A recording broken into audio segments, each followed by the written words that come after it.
will leave some time at the end as well, though.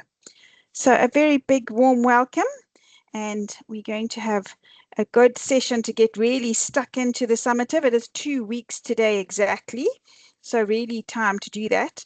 And as you know, it counts 45% of your final mark. So it's a good chance to pull up your marks if you find that you didn't do as well in the assignment as you like.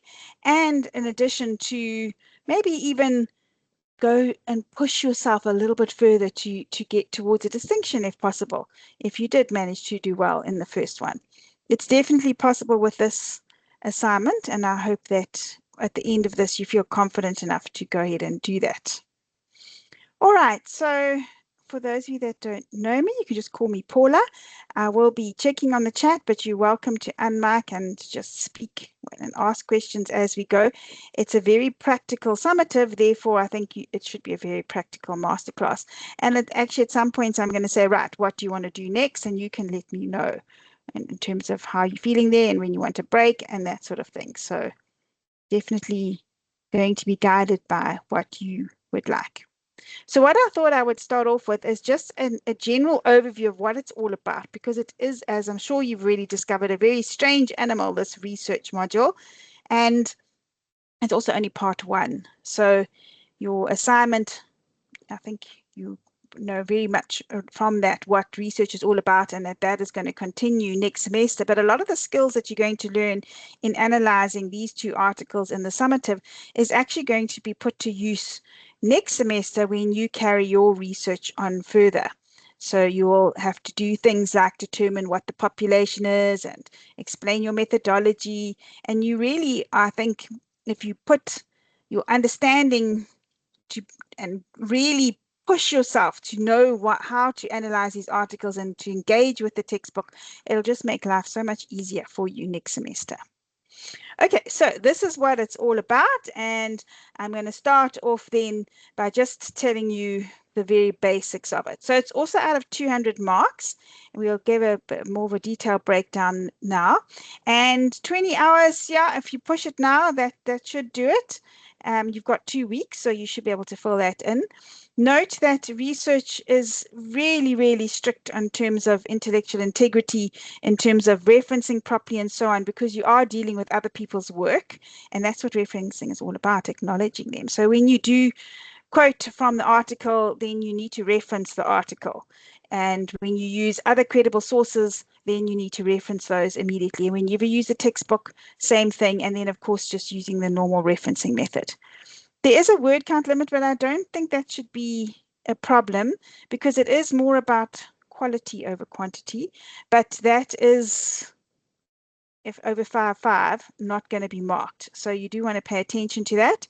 And just to note up front that that includes everything from question 1 to the end of question 2. It does not, however, include your AI annexure, your reference list, or what's probably unique about this assignment, another AI appendix in this time, which is going to show how you are using AI, because that, as you'll see, is a compulsory element of this module. So it doesn't include any of the annexures, appendixes, or references, but everything that's contained within question 1 and question 2, it is going to include that. That needs to be on your front cover page. So you can just highlight everything that is, and you will have seen that I've actually pasted an example template at the top there that you can download. Let me know if that is not working for you. It should do. And I've also put the 2 articles that you've got to analyze up in the chat there, so you can download those. But when you come to that final document, you just click at the beginning of question 1 and you drag your mouse right to the end of question 2, and Word will put the exact word count that is there, and then you pop that into the word count little box. If you use the template, you'll see it's there on the cover page. Okay, so the whole idea of this is to look and see what other people have done in terms of their research and how they approached it, and really dissect it. So you may have in your own work gone through other people's articles. You should have done that when you did your literature review, but you were more looking for content and what they said. Here you're trying to understand what they did as researchers and in terms of their research process more than anything else. And that's what this assignment is going to be about, really just explaining how they did it and considering and trying to see if what you can evaluate based on what they've written about in their articles. And it's also going to show you what they've perhaps have some limitations on. And then question 2 will be, okay, what if they actually did this from a different perspective and followed a different methodology? All right, so it's going to improve your practical skills, and then you're also going to give AI the first shot at answering the questions, because AI, there's so many tools that are available now. There's some that are specifically designed for research. There's some that are, as I'm sure you're aware, that are used for general purpose AI tools. And this is something that researchers do, but it's now a skill to learn how to do that and how to do that ethically. And I'm also hoping that it can help you out with that as well, so that you know exactly how to go about doing this by the end of this masterclass. Right, so these are some of the engagement guidelines, and that means you start off by letting AI have a crack at analyzing those articles. You tell it the questions that you're looking for, and you see what it comes back with. So it's a starting point, but under no shape or form should you be copying what AI comes up in its first draft as your final product. So at the very least, you need to paraphrase things in your own words, because as researchers, it's so important for your voice to come through. It should sound like you, and researchers establish their own identity and their own voice in the way that they explain things and their approach and all of that sort of thing. So being able to paraphrase yourself, even if you feel like, oh, I could make this sound a bit more academic, it's more important that it's the way that you've explained it. And if you write long sentences, yeah, you can use an editing tool, but you don't want it to change your voice. You don't want it to end up sounding like AI either. All right, and then you'll see how you will show how you took that AI first draft and then made it your own. And you're going to do that by annotating that AI draft, which becomes part of your submission in the same file. So if you haven't already, you should be able to see in the chat is a basic template there that you can use, and you can start filling that out, and you'll be able to see where we're heading and how to do this. All right, so one of the things that's going to be really important not only is to show what AI output you're using and what you're not, but then within each answer, you're going to have to reflect. And if you look at the rubric, it's every single question on what the AI output was like. What were its strengths? What was its weaknesses? So a basic reflection, which is your own personal feelings really for how it did and how useful you found it. So it's a bit of introspection there. It doesn't need to be long, however. It's not a long, convoluted essay. It's more just showing that you have thought critically about it. And that's an essential skill to learn when in this age of AI, because I'm sure you're aware that if you ever had to just produce AI work, then there would be no point for employees at all anywhere. You could just get AI to do it all. So you want to be able to use AI and improve on it, show how you've improved on it. And in that way, your final answer should be so much better than what you could perhaps have done on your own, but certainly better than what AI could have done on its own. All right, so it's your own reasoning and your own voice. Every single word is your own in the final submission. So I hope that's clear. There will be, I'm sure, some questions that you come with, and it might well be a little bit confusing to start with, but we will get into this in more detail. I'm just giving you an overview for the moment. Okay. All right, so the basic task, though, is you're getting 2 articles. One was approached from a quantitative or positivistic paradigm, or the methodology is looking at the relationship between 2 variables, and the other article is approaching it from an interpretivistic perspective, and they're trying to use a qualitative methodology. They're trying to get a deeper understanding of a phenomenon.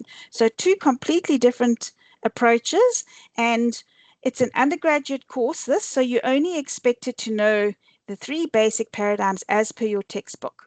The third one being critical realism. However, that is a mixed method and you don't need to know how to do that for this particular project. So therefore, I can already tell you up front that each of these articles, one will be positivistic, quantitative, and one will be interpretivistic, qualitative. I have also put the two articles further up in the chat. So if you don't have access to them, please just download them and have them handy and ready to go. Okay. Sorry, let me just get to where I was. Right. So with those two different articles, you're going to see how they did their research, why they did the research in a certain way, as a consequence of having conducted the research in that way, what were their findings, was their ethical stance, what were the potential limitations, what were their recommendations, and you're going to methodically go through each of those articles in order of the questions, and they kind of start at the top, and the first couple of questions will just lead you through the paradigm and methodology, and as you'll see, lead you right to the end towards perhaps what further research they could have done and what you think would be perhaps a gap or a limitation there. So it's 10 questions in question one, and you're going to try and answer those, but in your own voice with the assistance of AI, and you're going to check what AI has said against your textbook. So AI might, for example, give you a paradigm that is not interpretivism or positivism. And as I've already said, you have to engage with your textbook and use that. Okay, so if we look at that first question, then you'll see that when you go through Article 1, integrating artificial intelligence into sustainability accounting and reporting, that's generally what it's about. And then the other one is on perceived AI literacy and employability. So the two articles themselves are actually on AI. So a bit meta there, especially the second one. So about AI literacy and the fact that you are actually developing your own literacy skills in this summative. So those two articles, I think we want to try today as well, understand what they actually are researching. So we'll spend some time on that as well as going through all of the questions. Okay, so just some of the overall instructions not to forget. You will be required to motivate your answer a lot, and that means taking portions out of those articles, because if you say that it's maybe a qualitative study, then you need to pull a passage or a sentence or a phrase out of the article and bring it into your work to motivate your answer or justify your answer. Then remember, if you direct quote, we've still got to stick to what the overall assignment guidelines are, which is no more than 10% overall. So sometimes you'll rather just paraphrase it. Sometimes you can direct quote it. Remember, if you direct quote it, it needs to go in inverted commas, and then you need to give a page number as well. So you still need to follow all of those guidelines. And then you must go to the textbook, and I will be showing you in the rubric where that's required.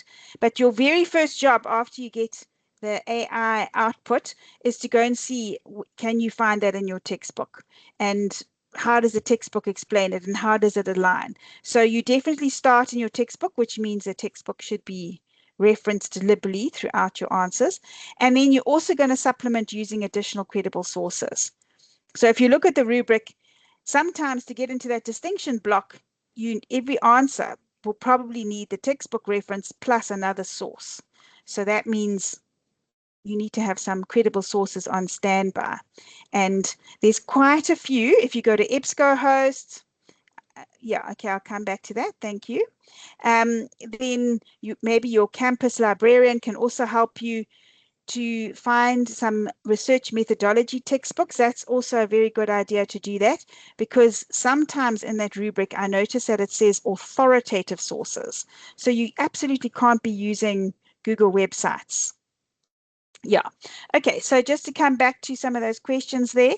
So yes, so you can say Article 1, just put that as a heading so that your lecturer knows, excuse me, what article you happen to be talking about there. Or in fact, your lecturer may even have said, well, you need to name the article for each one, but you need to identify it first of all. But then if you are quoting from that article, then you need to reference it properly, and then you would have to put the author names in. Okay, so you would need to acknowledge what they've said if necessary. And in page numbers, you only use page numbers in text if you are direct quoting. And that means you need to have little inverted commas around it as well. Okay.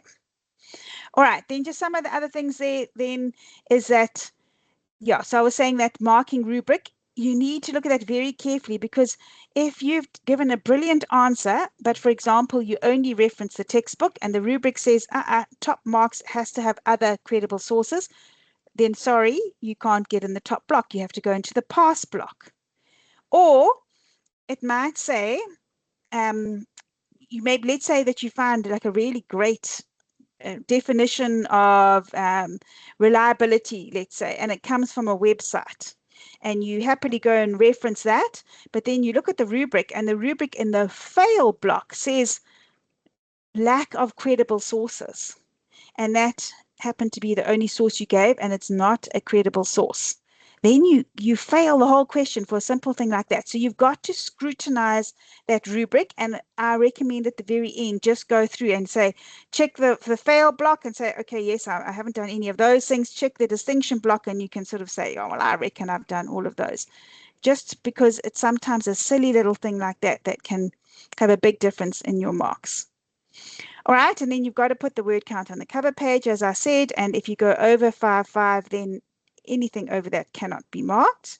And then normal references using proper referencing guidelines. Hopefully you know how to do that by now.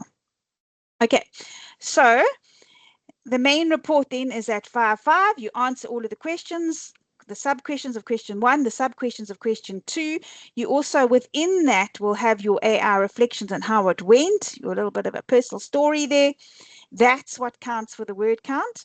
Then in the appendix is your AI generated drafts, plus your normal old AI disclosure also needs to be in there. If you download that template I've attached there, you can see I've put both of them in there already.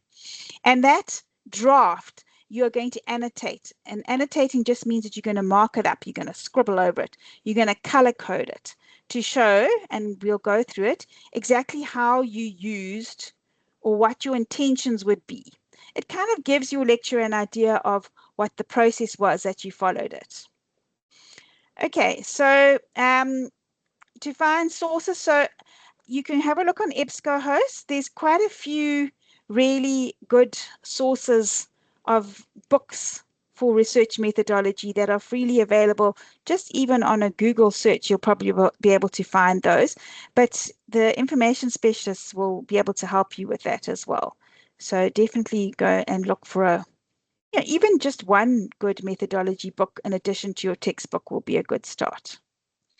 All right, so the short reflective notes, that means it's short. We don't want long stories, but for each question, you looked up and you saw what AI said the paradigm was for that, and you've color coded it. That's great. But then in the actual answer, you've now said, well, AI got it more or less right, but I found that the definition wasn't the same as my textbook, so I had to use the textbook's one, and I felt that it gave me a good starting point, but nothing more than that.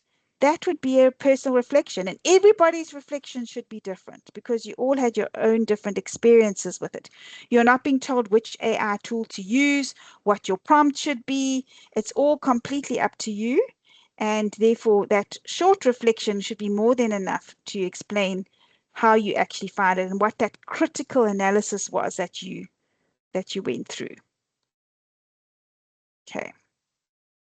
All right, so question 1 then is going to be for 100 marks, and it starts off with having to identify the paradigm that each article or the research that was explained in each article follows, the methodology, and we will go through these in more detail, and then what was the research problem, what was the population, the research population, and this is when we come to some new material that you'll have to think about for your own research next semester. What population are you going to aim for? What sampling method? How would you sample them? How would the data be collected? And when you analyze those articles, they should have explained in the articles exactly how they did these things. You're also going to have to identify what you think the most significant finding was, one finding from each. Then you'll need to use your knowledge of the theory that you've discovered in this module to know whether you should be looking for trustworthiness for a qualitative study or validity and reliability for a quantitative study. And you'll have to talk about how the authors of the articles did in explaining that, and if they gave a good indication of how the ethical considerations that they undertook, and they hopefully have explained in the articles as well. And then finally, you're going to see what they suggested for extra research, and then say what you think could be done in as a further study, an extension of this study. So that's what question 1 is about. And like I say, we will go through that in more detail, but it's definitely 10 questions, 10 marks, and you want to be sharp, to the point, well referenced, following the rubric. Then question 2 now, this is for 80 marks. You're going to play the what if game, and you're going to say, all right, well, what if I was to do this study, but now I'm going to follow it from a different paradigm. So the qualitative one, which was an interpretivistic paradigm, they were trying to get a deeper understanding. Now you need to approach that from a quantitative perspective as a positivist. So what would the implications of that be? And you're going to have to go through the whole exercise in terms of explaining what the consequences would be of that. And then the same thing for the quantitative study or the positivistic study, you'd say, all right, what if instead of trying to analyze the two variables and see what the relationship is and statistically analyzing, I want to look at one specific issue and approach this from a qualitative perspective as an interpretivist, and then go through all the consequences of that. And that's really what question 2 is made up of, doing all of that. Okay, so just in terms of how the weighting is then, so 180, so then you may have seen that there's 20 marks missing, and that 20 marks is going to be for your AI drafts. So you're going to put, if I were you, upload question paper 1, paper 2, and then the questions, maybe you do question 1, all of the sub questions in question 1 at once, maybe you do it once each. It's completely up to you. It's your decision. But whatever the output is, you're going to copy and paste that from the AI that you use into the appendix that goes after your reference list. And you just dump it all there, and then you're going to annotate on that. You're going to highlight it as you critically analyze it and decide what to do with it. And we'll have a look at that in a bit more detail. So actually, it's quite an easy 20 marks because you're not having to write anything. You're just color coding it. So that makes 200 altogether. Okay, so that's just a general little overview. If you want that, then you can scan there. Otherwise, we're going to start looking at it a bit more detail. But for now, anybody got any questions? Or obviously don't expect you to understand everything yet. We will be going through it in more detail. But anybody got any questions you'd like to ask right now? I have a question. Sure.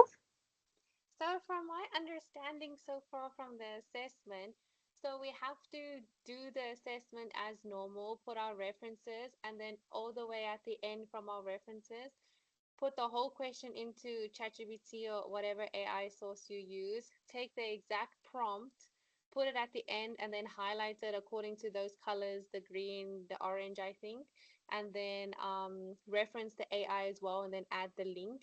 But the rest of the assignment, taking the AI answer, we need to do it in our own words, still find our own referencing, reference the textbook. Am I correct in saying this? So I think you've got everything right, except you're not going to answer it first yourself. You're going to start with the AI. The AI would be your starting point. Yes.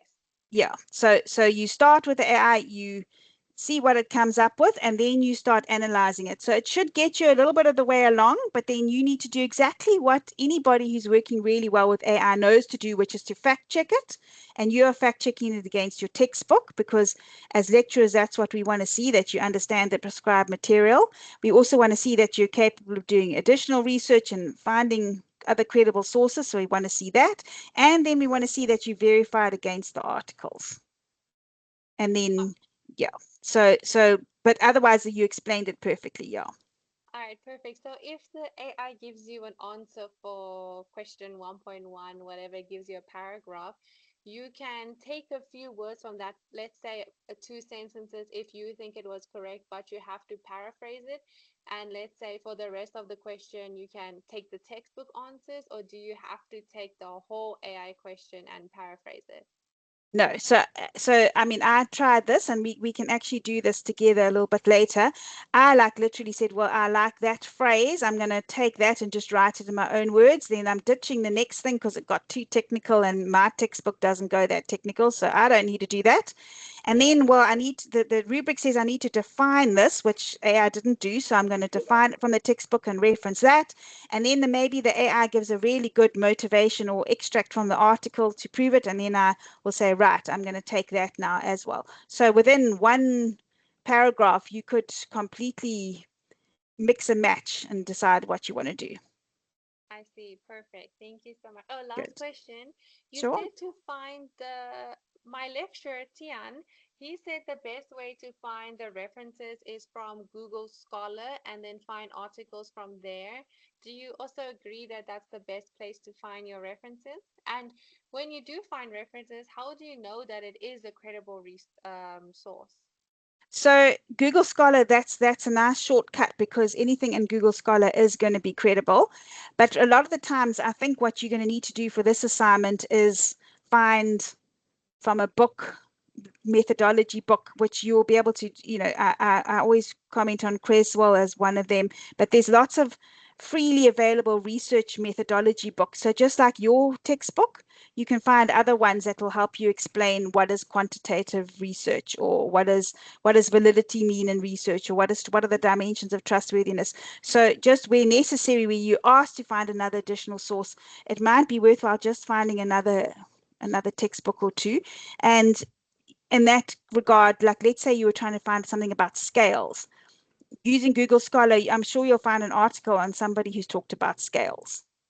So Google Scholar might even have research methodology textbooks as well. So the nice thing about that is that at least you know it's credible where it's coming from.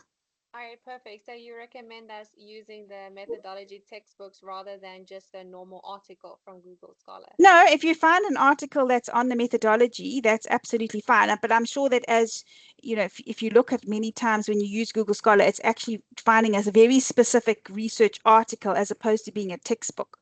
But I haven't actually tried. Maybe if you ask it for a textbook, it'll give you one. I see that they've actually built in some AI in their labs to Google Scholar now, so it might well be a lot better than when I last used it. All right, perfect. Thank you so Okay, much. sure. Yes, okay. So Victor's got a good point there. So your textbook should be your entire theoretical foundation because you are being examined on understanding the prescribed material. Okay, so you definitely want to go there first. But then what if you look at the rubric to get a distinction for the question, you're also having to show that you know how to find additional credible sources because researchers need to know how to do that too. Sometimes you might be saying, but the textbook's telling me anyway. But that's the point, is that you're able to find additional support for your answers. And the more sources you use, the more robust your answers will be, and the better your work will be as a researcher. Okay. And then I see a question about how old can a source be. So when it comes to research methodology, well, these paradigms were coined a long time ago. So it doesn't matter there. When we talk about doing your own literature review for your own research, then we're kind of talking about you should only be referring to the latest research. So we want to see, you know, articles from the last 5 years only. But in my opinion, that's not important now because research methodology is old as the hills now, and a lot of that hasn't changed. So I don't think you need to be concerned about that. So you can use a new source, use a source you've used before, but don't just have two sources for the entire thing. Yeah, so you don't want to mix it up a little bit. But you probably will find that you find a really nice textbook quite early on, and it's really good and it helps you and supports you on the textbook. So then make another one. Yeah. So EBSCOhost is has got loads of different sources as well, so you should be absolutely fine with that. It really should not be difficult. I mean, honestly, you can find these research textbooks, a dime a dozen now. They're not difficult. And if you're at all concerned, you can ask your information specialist for a highly recommended one. That's what researchers do all the time. We lean on the librarians a lot, or the information specialists a lot. And when I did my research, I know I had to get some articles that were behind a paywall, and the information specialist was able to get them for me. So yeah, use them. They can also help you with your referencing as well. All right, so let's finish that up now. And then I said that this was your masterclass. So would you like to now spend a bit of time just analyzing the articles and figuring out what they're about? Or would you like to go into what question 1 is in more detail? You can just tell me in the chat. Let's get a couple more votes. You can just thumbs up. Okay. I will be doing both, but it's just whatever order you would like to do it in. Okay. All right. You know what? It might be a good idea to do the articles, because then maybe when we do the questions, you really can start typing your answers in. So you can use that template above and start doing that. So what I've just done here, and when we have a break a little bit later, I'm actually going to just leave you a links to a couple of video overviews as well. But I have used AI to help me now, and I have fact checked it, that just to break down the first article. So the first article then is telling us in its title that it's interpretivistic. So I don't think I'm giving anything away when I say that. It's an interpretive phenomenological analysis. So that study was looking at AI and its use in the accounting and reporting function for companies that are trying to show their sustainability. So we are all commerce students, so you know that sustainability is something that is important now, and companies do have to report on it. And this article, being a phenomenological study, your textbook does not talk about that. However, just to let you know that it means it's a very small qualitative study. So it's interpretivistic, but very, very small. So it's a sort of subset of interpretivism, which you're not expected to know. So this is why it's also important to select what is important in your answers and to leave out the sections that are not. That is part of critically analyzing something, knowing what to leave out as well. Okay, so this is basically what we're going to go through here, and how the article is broken down, which I'm sure in your own literature reviews, you've seen that it does set up what the research was about, explains how they did it, presents all their findings, and then draws a conclusion from the discussion. Okay, so the first thing that they came and had a look at here was that the 4RI was there, and at the same time, we've got this new sustainability and accounting requirement for companies. And the gap then that they established here is that AI can be quite transformative, and maybe it should be used to help with sustainability accounting reporting, because can't say I've ever done that, but it doesn't sound too appealing. So let's use AI if we can, these companies said. And then they said, well, trying to understand, though, get this deeper understanding is really going to be important if we want to get this adoption going. And then what did they do? They looked at the Namibian Stock Exchange. They looked at companies listed on the Namibian Stock Exchange, so very unique setting there, and they interviewed some of the employees there. Okay, so that was what the research was about. They came up then with 3 questions, and the first one was to try and understand the perceptions of employees. So, you know that qualitative studies are all about trying to understand the human dimension, and perceptions and experiences definitely play an important role there. And again, the who is very clear in that first research question. And then to see, well, how does that actually work? Do they actually think that AI is useful in this regard? All right, the article should be at the top, Sabakazi. Can you see if you can find it there? I think I did set it to all share. And then the second research question was, what were the challenges that are experienced in it? And I think a really useful thing that they wanted to see was, were the challenges different depending on how big the company was and what sector the company was from? So quite an interesting question there as well. And then thirdly, a very nice rounding off type question for a qualitative study is, okay, what can we do to improve this now? And this is something that they asked these employees as well. And with the hopes that that could be used to improve the adoption. All right, so then we come to how they did it. And like I said, they have quite clearly specified that it's qualitative, interpretive, and phenomenological. You don't need to worry about that last part though. If I can guarantee you that when you ask AI, it's going to tell you this. So I left it in as well. But I wanted to show you how this would be an important way to show, and I'm going to use this as an example now. Let's say that you had put this into an AI, and this was the exact answer that it gave you here on the right, on the left-hand side. Okay, so this, I'm talking about this. Okay, so fine, it's pulled that from the article, and maybe I had asked the AI to tell me what the paradigm was, and I copy and paste this into my appendix, and now I would come and highlight it. So I'm just going to use this one. You can use Word, well, you'll have to use Word because your answer will be there. But you'll see that Word has got far more colors that you can use, and you're going to use the robot system there. So I could then say, well, green is the content that I'm going to use, but just have to paraphrase it. Because remember, nothing is ever going to be copy and pasted directly. Everything's got to be in your own words, even if you are literally taking what they said. So I might say, well, I'm happy with that I'm going to use. And then, and when we look at the sort of robot system there, and I'm going to just share that with you quickly now. This is what it looks like. So green, you rephrase because the AI content was accurate and useful. Okay, yellow is you are basically using it more or less, but it just needed to be tweaked a little bit because it didn't match your textbook. And then, of course, you still have to put it in your own words. Orange as well, it actually was not really great at all.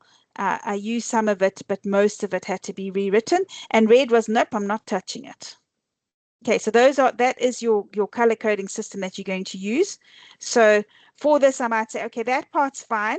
And then and it's up to you, because I'm not saying that this is my way of doing it, that it has to be, you would have to do it the same. It's your own interpretation. You might say, well, actually, I'm not really sure about this phenomenological analysis, so I'm going to make that a yellow, because I'm just going to go and check that against the textbook. And I might say, okay, well, I don't find that in the textbook, so I'm not going to use it. Or you might say, well, nope, there's nothing about that. That's not necessary. So I'm actually going to make that red, and I'm going to take all of that. Okay, it doesn't want to do it for me now. Let me just change the color. Here we go. Okay. I'm not going to use that part. So this is the kind of thing you would put into your appendix.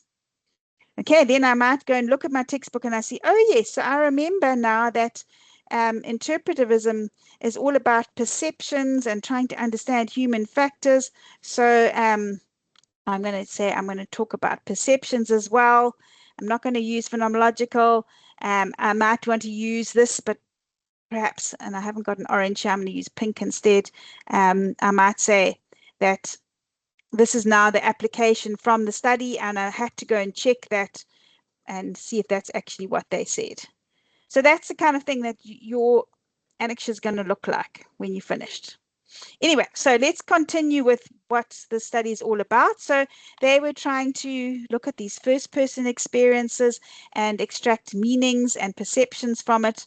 You know, so I quite like that again, lived experiences. So that aligns with what my textbook says. So happy with that.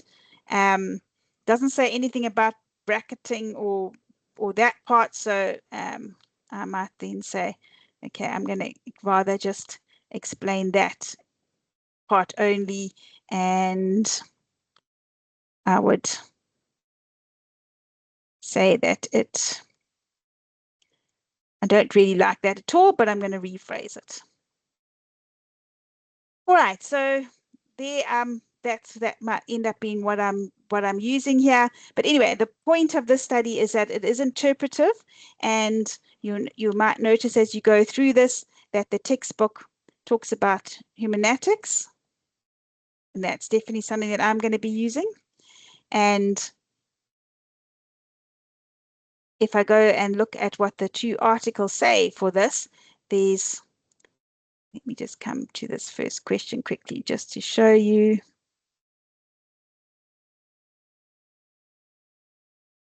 Okay. All right, so it says that you have to motivate your choice of paradigm using examples from each of the articles, referencing your prescribed textbook. Okay, so as you work through whatever the answer was that you had, you need to bear in mind what you are looking for as you try and pull it out and extract it. Okay, so this article then, we understand how they were trying to do it. They were trying to look at these lived experiences of these employees who've had to deal with using AI and trying to report on the company's sustainability practices. So we got it. And then we want to find out more about who they were. So I can see here that they used purposive sampling plus snowball sampling. So I want to go and check that against what the textbook says, see if that looks right. Check in the article, is that indeed correct as well? Who did they actually sample? Who were they going for? Well, I can see that they were looking for those managers for those particular people. Right, so I just need to let some people in here. Yes, so, okay, so you are going to copy and paste the AI findings under the annexure section and highlight, but the reflection goes within the body of the work. All right. So because did you not get, can you not see the template there? Because then I must maybe get it for you again.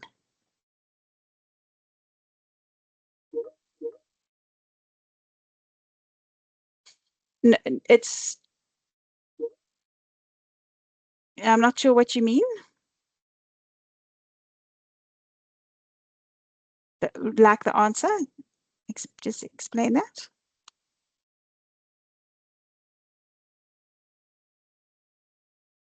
And I'm just in the meantime just sharing here.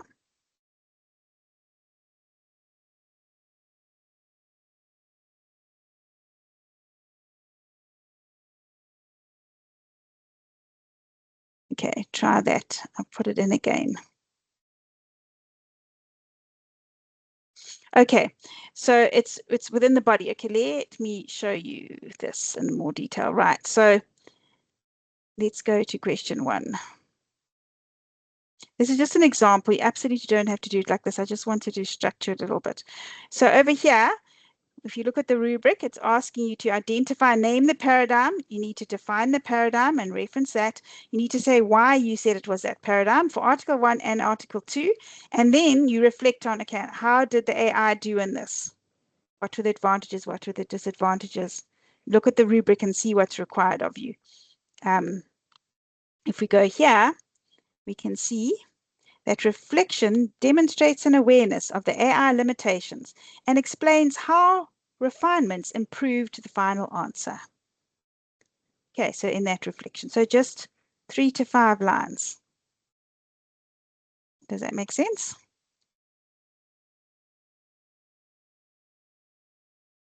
Okay, sure. Alrighty, so from this, we can see they haven't specifically identified the population. And as you see, when we go through the question, that is something you're going to need to do. But we can get hints at it here because they explained how they sampled. So this is where they sample actually included. So these are some of the characteristics. You can see lots of different sectors, lots of different types of jobs that these employees fulfilled. We can see their sample size there. And we can also see that they probably started with purpose of sampling and then followed it up by asking the initial people that they interviewed to recommend other people for them to interview. Okay. They also justified that choice, and they said there's some sources. Can you see how they're quite old? But because they're textbooks, these are very well-known textbooks. So your authors of your two articles also had to go and do what you do, which is find credible sources. And they got that information from those sources. So they actually chose 13 in the end. All right. Then it says that really all they could say that was that they were targeting employees of companies listed on the Namibian Stock Exchange. And yeah, that's some of the details of it. Then they went ahead and interviewed them. So they set up a structured interview guide, and they said what they were trying to get from the interviews. They first of all did a pilot interview, which is a good way to test questions first of all and build interviewer confidence. And you'll see that that's mentioned in your data collection chapter in your textbook as well for qualitative research.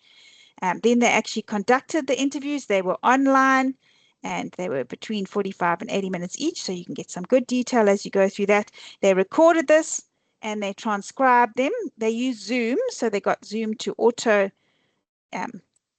transcribe, and then they checked that written transcription against what they heard. And for those of you doing qualitative research, this is something that you're probably going to have to explain next semester for your own research as well. And then they made sure that they complied with ethical guidelines by anonymizing all the data, use pseudonyms in this case. Okay, so semi-structured online interviews, this is what the AI is saying. You would have to go and find some answers from the guide to see if that's actually correct. Right, then they came to the analysis. So they followed a very specific framework. Your textbook does not show this method, but it is still aligns with qualitative content analysis. It's quite similar to that, but none of this you are expected to know what the details are. But they did line by line, looking for, and they'd used color coding, funnily enough, as well, to try and pick up patterns. So you can imagine these long interviews. They had loads and loads of written words, and they had to try and pick up through those 13 people. What were some of the common themes that were coming out? What were there like challenges that all of them found, or more than half of them found? Were there some of the benefits that they maybe experienced because they were a larger company, and you start pulling out and extracting, and you go over it and you go over it again. And they said then that they use thematic content analysis specifically to try and analyze and look for patterns, and then these were the patterns that came up. Okay, they happen to call it strands, and your book will talk about themes that come up, and they ended up with some benefits and some challenges. And you can see there that they then also compared that to the literature.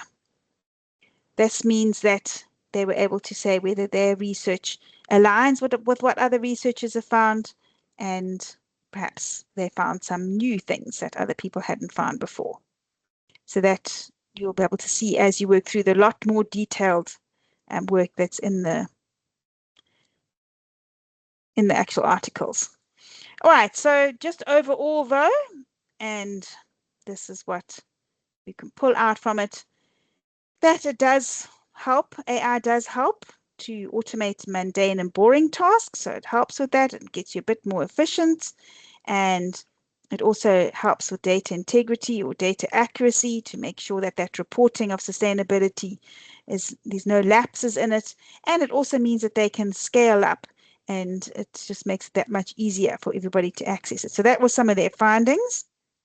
Then regarding the challenges, because remember that was their second research question, they saw that implementing was a challenge. That's a theme that came out. Many of those employees suggested that.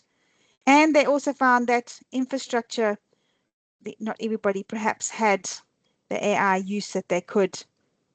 And this might be something when you're using a free tool that you come across. If you start asking it too many times, you'll probably hit a usage limit. And that would be one thing. They also had other technical issues. And then lack of policy, really, regulation on explaining how they could and couldn't use AI in trying to report on their sustainability efforts. All right, then it also talked about some of these issues, so some more considerations if they're wanting to integrate AI. So how do you check for privacy and protection? And again, related to data protection and the regulations in Namibia around that, and perhaps also that people need to be upskilled. So quite a comprehensive set of findings. And then from that, they drew a number of key findings. Remember, you're going to need to find one specific one that you think is the most important. And they found quite a few, some related to the challenges, some related to the benefits, and then some related to what they believe should happen. So they reckon that they should build capacity and that there should be more collaboration. So that's their recommendations. They found that the benefits were that it improved efficiency and accuracy and scalability, but that there were issues with infrastructure and cost and lack of regulation. So those were all findings, and then you can pick out one of them. All right, and then they end off the article by talking about what different research directions they should go into and what the general conclusions are and some of the recommendations. So they basically took their recommendations from their discussion and said, yep, you need better regulation, we need transparent AI, we need collaboration, and we need to build capacity so there's no infrastructure problems. So those are some of the overall recommendations there. And then future research, well, we should perhaps do a longitudinal study, a long-term impact study. We should also maybe analyze this from a quantitative perspective, which is kind of what you're going to have to do in question 2. And then a number of other different ways of looking at additional research that could be done on the same topic, which is also something you're going to have to analyze. All right, so that was what the first article was all about. And when you get your AI to run through it, then you can come back and fact check what it said here.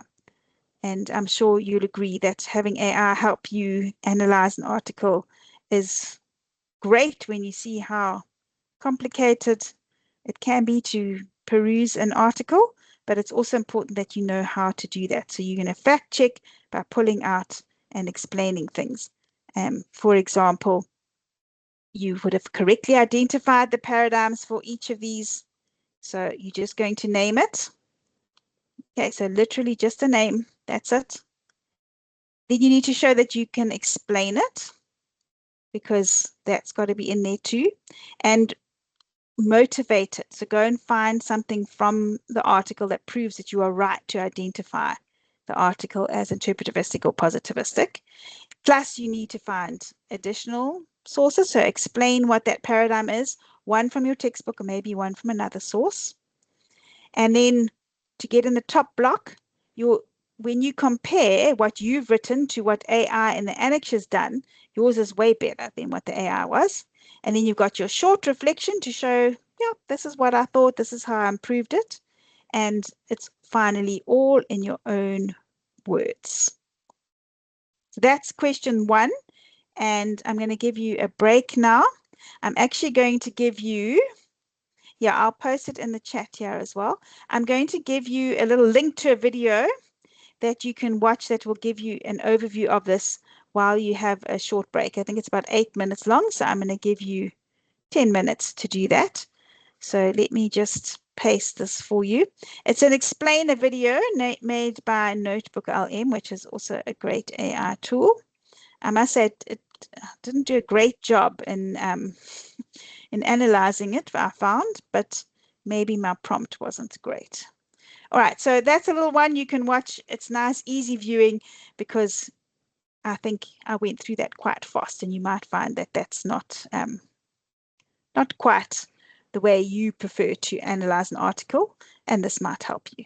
All right, so I'll see you back here at 5 past, but I am here if anybody's got any questions. We can just chill for a while. Otherwise, I'll see you back in 10 minutes or when you've finished watching that little clip. And then we'll look at the next one. Sorry, Paula, can you hear me? I can. Hi, evening. So just I'm not too sure, man. So how can I say? So we don't use AI in our context at all. just in the next step at the end. Yeah, so, well, remember, so if I go back to this one, Yeah. the one that, this one at the beginning when I started annotating it, if I had copied this into my annexure, I've literally just dumped it from the AI, dumped it in here. And then I'm going to say, okay, well, I'm taking all the green and Yeah. and then I'm just going to put that in my own words. So you are using AI, you're just putting it in the way you would explain it. Okay. Yeah. So can you see why that's critically accessing it though? Because it's saying, yeah, this is right. I've checked my textbook now, and I'm going to give you some page numbers to help you find where in the textbook it is. You can say, yep, I'm happy with this. Interpretivism is right because I can see that my Right. textbook only has these three, and I'm going to explain what that means, and I'm going to define it, and I'm going to reference my textbook, and I'm going to pull from AI just some of it. I'm going to have to rephrase completely because I don't like the way it wrote it here. Some of it, I'm taking the green parts and I'm just paraphrasing it because everything else is perfect. I like that interpretivism is about extracting perceptions and meaning Yeah. from an individual's lived experiences. And I'm just going to explain that the way I would explain it. Okay. Thank you. Yeah, sure.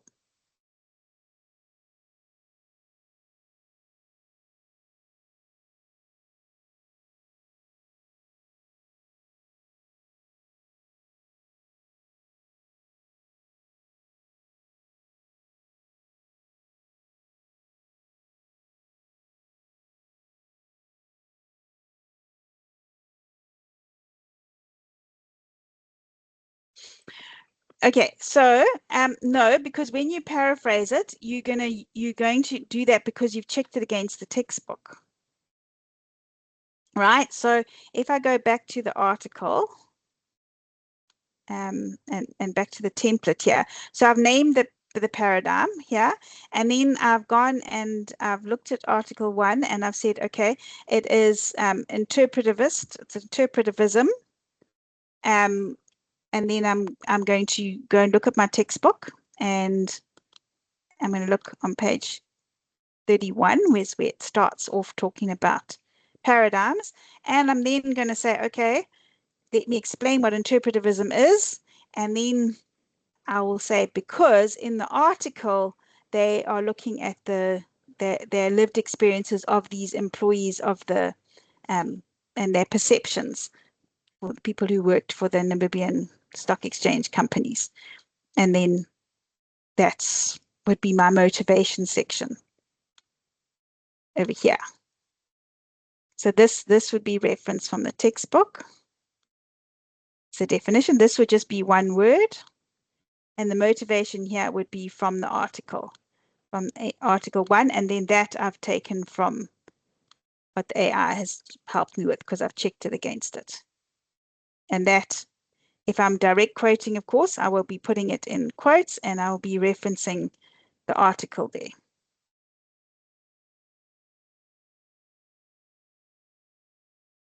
Sure.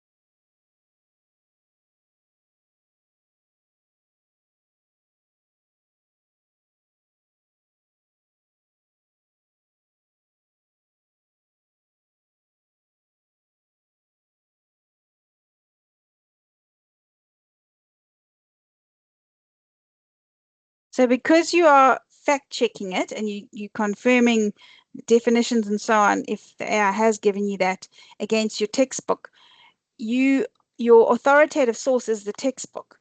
Otherwise, if you weren't fact checking it, then you would have to reference, let's say, OpenAI, and then you're going to hit your problem of that's not a credible source. So that's why you definitely is a dual reason for doing that. Yeah, it doesn't say it in there, but it says in one of them. Here, look here, use of non-credible sources. So if you had to go and reference AI because you think I actually legit liked the way that AI explained that, and I'm going to reference it because that was my source, then this is the problem you hit. So what you rather do is just let AI help you identify, okay, it was interpretivism. So great, it's got me half the way there. Now I just need to finish it off on my own.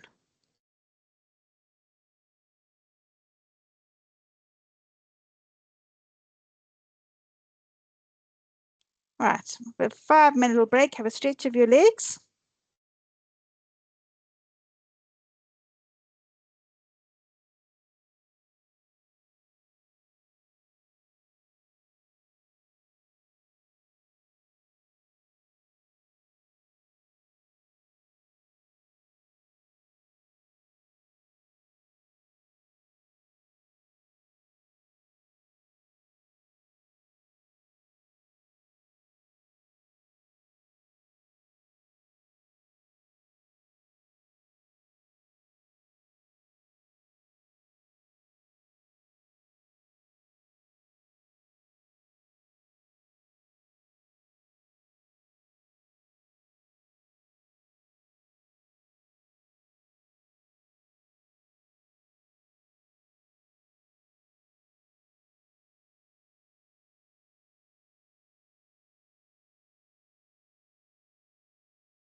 So while we wait, would you like to go over the second article now or question 1 now?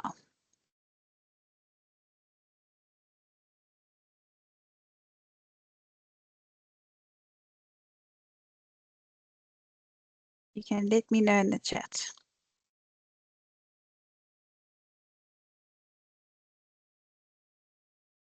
We've got 2 more minutes and then we'll start again.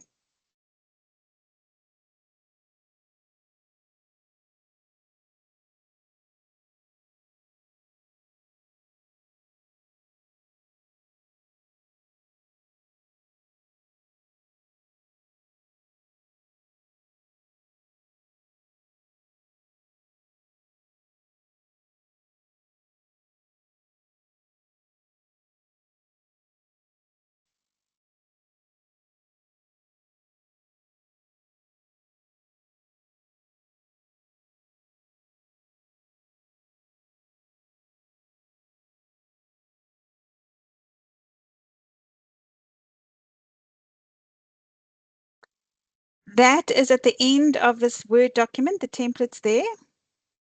Can you see it? I've shared it again. It's at the end. I will show you now, actually. So if you go right to the end, after question 2, I've just left them there. They should be on their own pages, but you'd have your references and then your appendix. And this you can remove. This is just to help you remember what to do when you're color coding it, because you've also got to put the prompt in that you used, and then you're going to go with your with all of the output. And then after that is your regular old AI disclosure that you put in every single assignment. And that's what, yeah, that's what it entails. I'm going to put a little link in the chat to a little generator for that as well that I made that might help you just while we wait this last couple of minutes.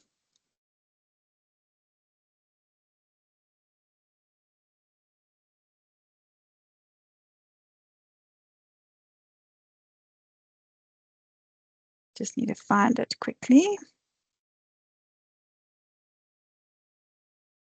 And then this little AI Annex create generator, you just fill in the prompts and then it will make the little declaration for you. And then you can just pop that at the very end, the last thing in your assignment.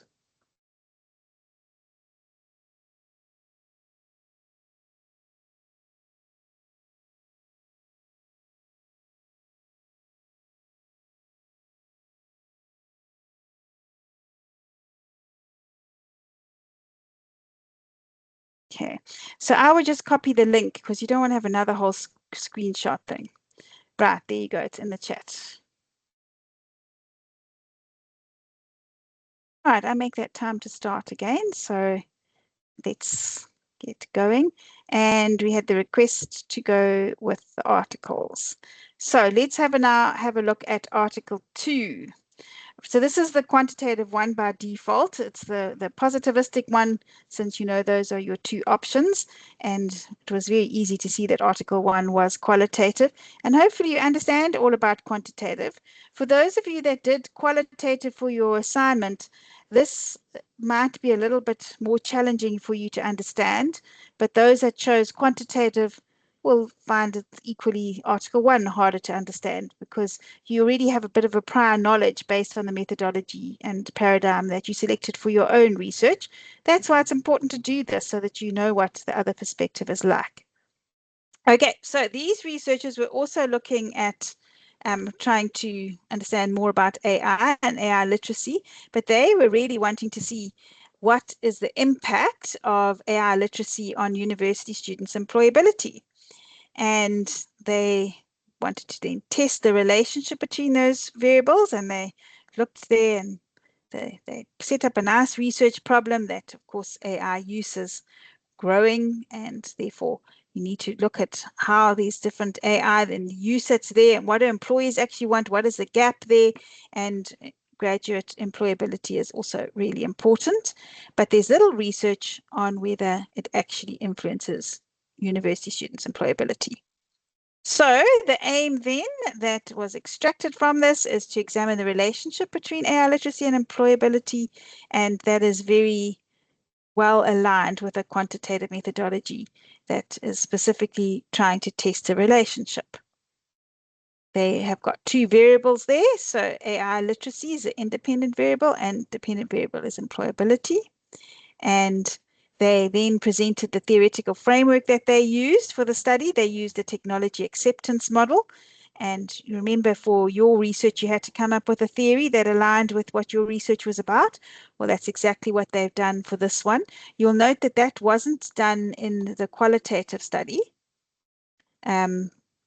because they chose a purely starting from just the data and try to extract from the data and then perhaps would have compared that to theory afterwards, but they certainly didn't have a full theoretical framework as what has happened in this study. Right, this helped them, this model, to determine the relationships that they wanted to test. So they explained quite a bit about that, and they go on more here from that theory that says that any technology adoption is got to be useful and easy to use. So they thought that was a good way to test AI literacy as well. And then they set up some very specific things. So they said, okay, let's start off with the perceptions about AI. So how useful is it? How easy is it to use for communication? Then they also thought, let's have a look at trust in AI. So they thought maybe the more you trust in AI, the better your attitude would be, and therefore the higher your AI literacy would be. And then I think probably then you can imagine that if you fear AI, it's going to go the other way. But they said all four of those things are going to influence your attitude towards AI, and the attitude then will influence your literacy, and then your literacy will be how employable you are. So that's what they wanted to test. It's a much bigger study than those of you that are doing quantitative now would have to do, where you only expected to have one hypothesis. They had 8. All right. But they thought, okay, well, other people have done research on AI literacy, so let's use some of the tests that they used and some of the constructs and some of the scales that they used. And they said, well, we already know that perceived usefulness impacts technology adoption. The more useful technology is, the more likely it is to be adopted. And they already found that trust influences and improves AI acceptance, and that the more positive your attitude, the more likely you are to use that technology. Okay, so they justified their hypotheses based on that existing research. And then for those of you that haven't done your quantitative study, the quantitative people would have had hypotheses most likely. And if this is a new concept to you because you've been so focused on your own research, you haven't been paying much attention to the theory in your textbook, you'll see there's a lot on hypotheses there. And hypothesis is just like an educated guess. And in this case, what do they think? What are they expecting to happen? And then what they expected, their first hypothesis is that perceived usefulness positively affects acceptance of using AI. So that makes sense, doesn't it? An educated guess, the more useful you think technology is going to be, the more positive you are going to be in accepting its use. All right, so that's what they were trying to show there, and it had to be something that was measurable as well. So that was the hypotheses. And there are all of those 8 outlined. Okay, so educated guesses for each of them, the hypotheses for each. And if you look at your textbook, you'll know that these are alternate hypotheses, and the null hypothesis would be there is no relationship between perceived usefulness and acceptance of AI, or between trust and acceptance of AI. So there's always a null for every alternate hypothesis. All right, so those of you that did qualitative or perhaps didn't really pay much attention to the theory, you will need to go back and check that, because this is required when you analyze this quantitative paper. All right, so it basically is drawing down those 8 as I showed in the first slide. So I think if you've had a chance to have a look at those, that it's just saying what the educated guess is now between the relationship between those things. Right. Pardon me, ma'am, sorry. Sure. If I'm understanding correctly, what's happening now with what's showing on our screen, you took the article and then you put it here. I think it's James Park, and then Yes. this is the outcome that it gave you. Yes. Okay, so with all these hypotheses that it's giving you, are we supposed to be using that in any way? No, we're just running through what the articles are about. So when we try and analyze them just now, you can start answering and you can start seeing what they're all about. So just breaking down the articles for you to understand them a bit better. Okay, So with this one being quantitative, is there any part in our assignment where we are expected to also do the hypothesis like before? No, we're not doing it this time. yeah, no, We you are. will be, because in question 2, you're going to have to make hypotheses from article 1. You have to switch paradigms. So you Okay, do. thank you, ma'am. Yes. We will, as soon as we finish this one, we're going to get to the questions. So yeah, so that's why I wanted to give you a little bit of background to this, but I will give you page numbers where you can find the theory as well. But just to understand how they constructed this, because you have to explain in answering the questions how they did the research as well. So very, very conventional quantitative study. This had their hypotheses. They also then had to measure these variables. Okay, so trust in AI, how do you measure that? They measured this by going to the literature and they found scales. And a scale is basically a set of questions that you could ask people, and then based on their ticking the boxes, yes, I definitely believe that if I trust AI, it will give me information that's in my best interest. I highly agree with that statement. That is a Likert scale or Likert scale. And by asking these questions, they would then be able to measure trust in AI. So again, those of you that did quantitative studies, when you did your conceptualization, you should have then operationalized your variables. So the quantitative people might find this a little bit easier. But in the study, they go through and they show exactly how they measured trust in AI. They validated the instruments. This is something that you're also going to need to explain. How did they validate their findings? Okay, so they used pre-existing scales to measure literacy, employability, trust in AI, and fear of AI.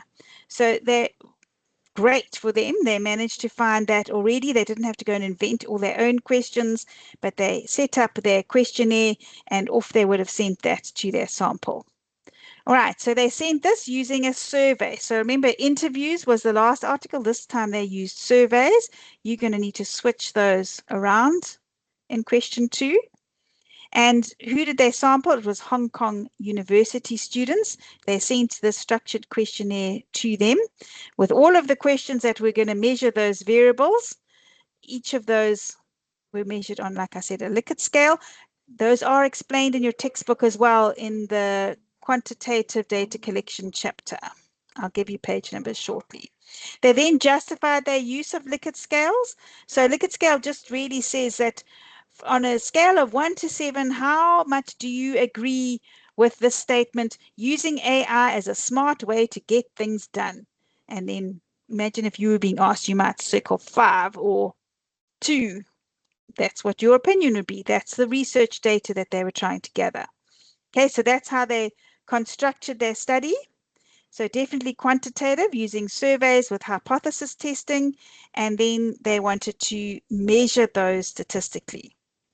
They then show the design that they used. They did a cross-sectional survey, and that means that data was collected at one point in time. This is probably something you're going to have to explain for your own research next semester as well, because you're all probably going to do that. And it really just means that they didn't go back and ask them a year later. And I imagine that the first article also did a cross-sectional survey because they only interviewed everybody once as well. It's a snapshot of what people's perceptions are. And they justified in the article how fast and cheap that was. All right, that does mean, though, that they can't prove these relationships in the long term. Now, here's quite a big caveat. So they definitely say in this article that they use purposive sampling. So when you look at the sampling chapter in your textbook, you'll see that it's divided into probability sampling and non-probability sampling. And probability sampling is required for quantitative research. Purposive sampling is not probability sampling. So if what I'm saying to you now is confusing, it means because you haven't gone through the theory yet on that learning unit that covers sampling and population. But we will have a look. I'll give you page numbers as well when we go through the questions. But this is something that I think is important to note here, because if you remember, Article 1 also used purposive sampling. However, their research was qualitative. They're allowed to use non-probability purposive sampling. Here, why did they use it? It compromises perhaps the reliability of their study. However, that's what they said. They chose university students from Hong Kong using purposive sampling. However, remember the first article was only 13. Here they've got 250. That is a much better number for a quantitative study. It means that they at least will have statistically significant results. If your sample size is too small for a quantitative study, your stats are just going to be meaningless. So that means they at least did well in that respect. They also then talked about the ethics in their research, and they said how they got ethical approval from their probably from their community. You'll have to check maybe from their university.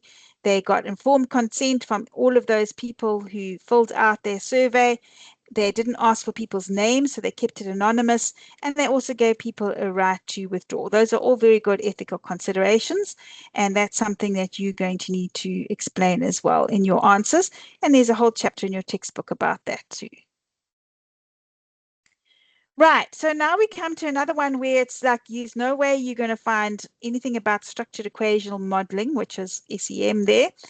in your textbook, because the quantitative data analysis chapter in your book talks about stats that can be used, but it's an undergrad research. You're not expected to know what structured equation modeling is. So you would just say that's what they did. You don't need to go into any more detail because you're not expected to know everything about this. It's basically software driven and it's very powerful. It's why they could do 8 hypotheses, because they were using very powerful software to do this. All right, but it's a statistical method that allows them to analyze data. And you can see that they said why that they chose it, and it really does have a lot of advantages. And I think that third one is particularly useful. Test many relationships at once. A complex framework, and especially when you're measuring something like trust. It's very hard to know whether the questions asked were correct, and this procedure allows many ways of being able to negotiate around that. So a latent variable is something like trust. Like if I had to ask you how much profit did the company make, that would just be a number. I could get that. But how can I say what is the measure of trust? It's a 7.1. That's what we mean by a latent variable. And you could see that all of their variables were latent. AI literacy. I mean, how do you get a score for that? If I had to ask the company how many years it had been in business, I can put a number on that. But these things are latent variables. But you can still measure those if you have done the data analysis properly and you've set up your scales well. All right, so they talk about that there as well, and then they explained how they ensured reliability and validity. So remember, a quantitative study has to ensure reliability and validity, while a qualitative study has to ensure trustworthiness.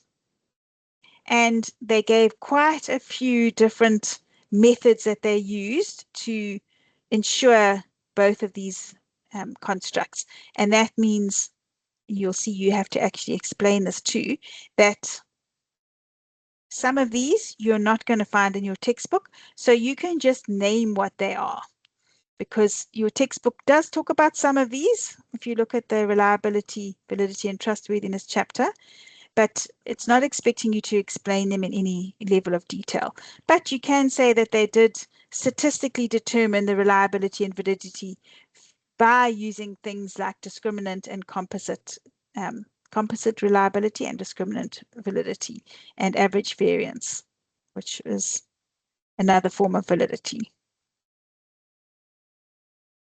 All right, so yeah, the composite reliability, this would be maybe a nice place for you to go and find a nice definition of that from an alternate source, because it's not in your textbook, if you wanted to explain that further. And then validity it's important, as you can imagine, if you're trying to measure trust, did you actually capture trust correctly or not? And that's an important thing to test to prove that your research is worthwhile. All right, then what happened when they tried to run this through this structured equation modeling, they found that the fear, that thing that they tried to capture about fear, just didn't work, so they ditched it. They literally just ditched it from the whole thing. And then they went ahead and tested all of those other remaining relationships, and they used the stats, and they used various stats tests to test each of those hypotheses. And then based on the results of those, they could either accept the hypothesis that the more the perceived usefulness, the higher the acceptance of AI, for example. And they went methodically through each of those to determine whether the data and the analysis of the data could allow them to accept or reject each of them. All right, so you don't need to worry too much about t-values and p-values. That's just showing when they produced their results that indeed it did. It was statistically acceptable, and therefore in the end, this is what they were able to confirm. So out of the 6 of those initial hypotheses, they could say, yes, our results do show that the more trust you have, the more you accept AI. The more useful you think it is, the more you accept it. If you accept it, it improves your attitude. If your attitude's improved, you're more literate. If you're more literate, you're more employable. So that's ultimately what their research showed. What it did not find, however, was that its ease of use and ease of communicating or fear had anything to do with it. So they then rejected those two. All right, so yeah, those are just those. And it's also good to know that trust is not actually a thing. So just because they rejected doesn't mean that their research was invalid. All right, and then they discussed it and they had a look and they tried to compare this against the literature. So what did other people find who'd done similar research, not in Namibia, but elsewhere in the world? You know, that's the whole point of checking against what other researchers have done. How did it compare to what the theory suggested? And based on that, they could interpret it.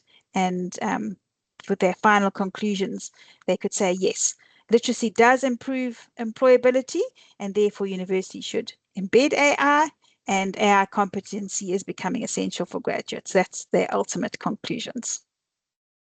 All right, they also then said what were their limitations. So cross-sectional design, who knows if those people had to go and be surveyed again, if their results would still hold.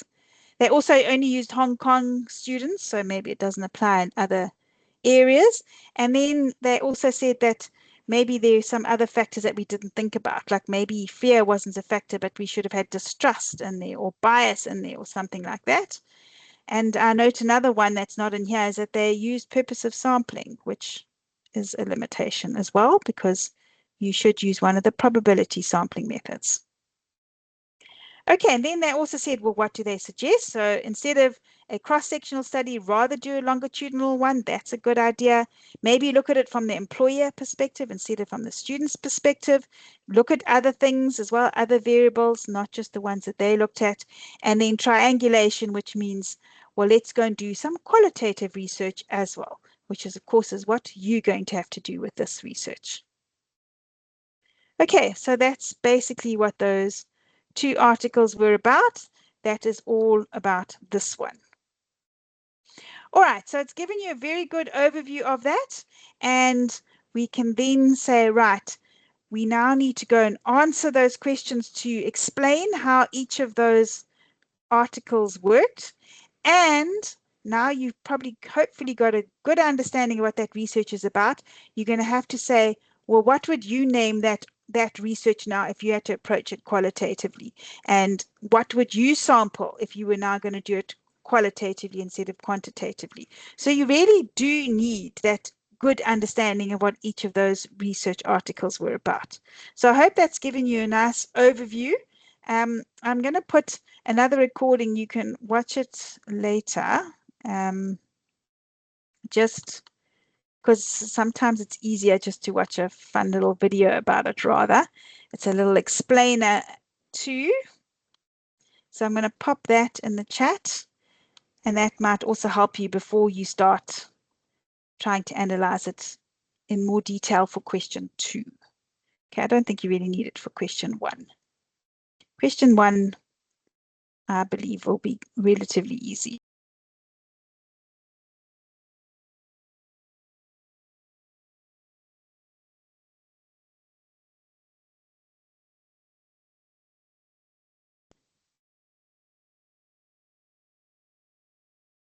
There we go. All right. So I hope that's given you a very good overview. There's that little YouTube explainer that should be able to help you. And now we can go and look at the questions specifically. Right, so for each of those articles, and I recommend that you have them both open and you have your template or whatever document that you're going to be working on. And you definitely don't need to include everything that I have here. I've just laid it out like this to try and make you think, okay, what am I actually having to do? And try and prompt you not to forget things for each of them. All right, so I've explained the paradigm already, and the methodology one is very similar. So also on page 31, they will tell you from there in the next couple of pages over about positivism and interpretivism and the methodology used for each. So you need to just name the methodology and then show some extra research, try and explain what the methodology is and motivate it. Okay, and then use multiple sources. So when you come here, name of the Article 1's methodology, explain the methodology with a reference. Why did you say it was that methodology? Pull something through from the article. Same thing, methodology, definition, separate reference, motivate by pulling something else through from the article. AI should be able to help you construct that. And then reflection, just 3 to 5 lines. How much did the AI help you or not? What did it get wrong? What did it get right? You compared the AI output to your book. How close was it? Was it too technical? Was it too generic? Things like that. And if you follow this, you've explained where it was incomplete and then how your improvements strengthened your final answer. So you've got that correct.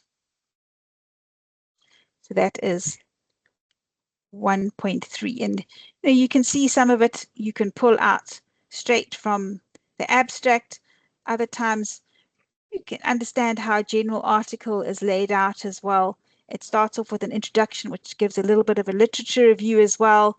And then there's quite a lot of detail in there that you perhaps don't need to go to answer question 1 at least. And you can go through and focus on the methodology section a lot, how they explained things there. And then even the findings, you can go and try and get closer to what the conclusions were. You don't need to worry about getting stuck into all the detail there or trying to analyze those tables, but you can certainly pick up what they actually selected there, and from that, be able to answer some of the later questions. All right, so question 1.3 then is asking you what is the key research problem that they're trying to address. Okay, so a concise description, that's all you need, and evaluate it against the theory you've covered regarding research problems. So you need to go to that theory in your textbook. That's going to be key here. All right, so get your textbook open. And I think you probably have hopefully filled in the first 2 questions in brief, just being able to identify what the paradigm was and what the methodology was as we went through it. And what is the research about? What is a specific problem? I'm not sure if you would have picked that up from as we went through those articles now, but have a look. AI will probably do quite a good job at that. But you need to refer to, where does it say it here? Yes, a theoretical understanding of research problems is well demonstrated. Okay, so if we go and look, there's a couple of things that a good research problem should have. So if you look on page 73, it explains a little bit there about the golden thread. So the research problem is the most important step. It's the heart of the research. And as you probably know from creating your own, it's quite hard to do one. But the whole way that the research problem should be written must align with the methodology and the paradigm, and of course, what they're actually trying to research. All right, and then you'll see a little bit further on, they say identifying problems in the positivistic tradition, so you can read through that. And then on page 75, identifying problems in the interpretivistic tradition, you can have a look at that. And then on page 77, they tell you about what a research problem statement is. And that's all you're going to need to explain here. But you'll see on page 76, there are 6 bulleted points there. And that's how you assess whether a research problem is good or not. Is it answerable? Is it feasible? What is the scope like? Is it not too ambitious and not too narrow? Does it have theoretical value? Is it relevant? And is it specific? So that's what they mean by evaluate it. Yes. May I please ask, so with the textbook part of it, like what you're explaining now, are we also supposed to do those definitions or wording from the textbook first before we actually apply to this part, or are we just using the textbook as a way to help us apply what needs to be applied here? So in this case, you extract what the problem statement is from the article, and then you evaluate it using those criteria. You with me? Am I gonna describe the criteria, or I'm just gonna go Oh, straight to application? okay. Yeah, that's a good question. Let's see if we have to put multiple sources in it, because I don't want it to get too long for you in a 10-mark question. It is not asking you here.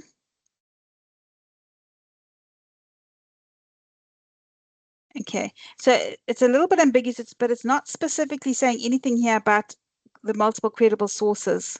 So you don't need to put a lot in it. But if you want theoretical understanding, I would at least put in here that according to, and then your textbook author, research problems should be answerable, feasible, and maybe you can say it complies. This research problem does comply with the criteria for a positivistic problem and with 3 of the research criteria. Or you may say it is indeed answerable and within scope and feasible. So just use the language to show that you have consulted your textbook. Make it obvious that you've done that. Okay, thank you, ma'am. Sure, I hope that makes sense. And then reflect on it. Reflect on how AI has done it. I very much doubt if you asked AI to evaluate it for you that it's going to have picked up those criteria from your textbook. So this is another way to show that you've critically analyzed it. Okay, so just to remind you, if you go through those pages, there's more than enough there for you to evaluate it. It doesn't need to be too long, quality over quantity. Okay, so that's that one done. Then 1.4 is the population. So now the population is saying, using examples from each article, identify and describe the population and the population parameters. So remember when we went through those articles, I said they weren't explicit on their population. They just gave very general things like Hong Kong University students, employees of Namibian Stock Exchange. So the overall population has been identified in the articles quite explicitly, but the population parameters are perhaps a little bit more obscure. So see what AI comes out with. Go to the articles, and I think I was more or less, no, let's try this one. Okay, participant sampling. So it's very common in most research articles that they don't necessarily identify the population. They just kind of think that you're going to be able to extract that because you can see what they sampled, because obviously a sample is a subset of the population. Okay, so they're participants. Who were they? So they kind of tell you a little bit about them.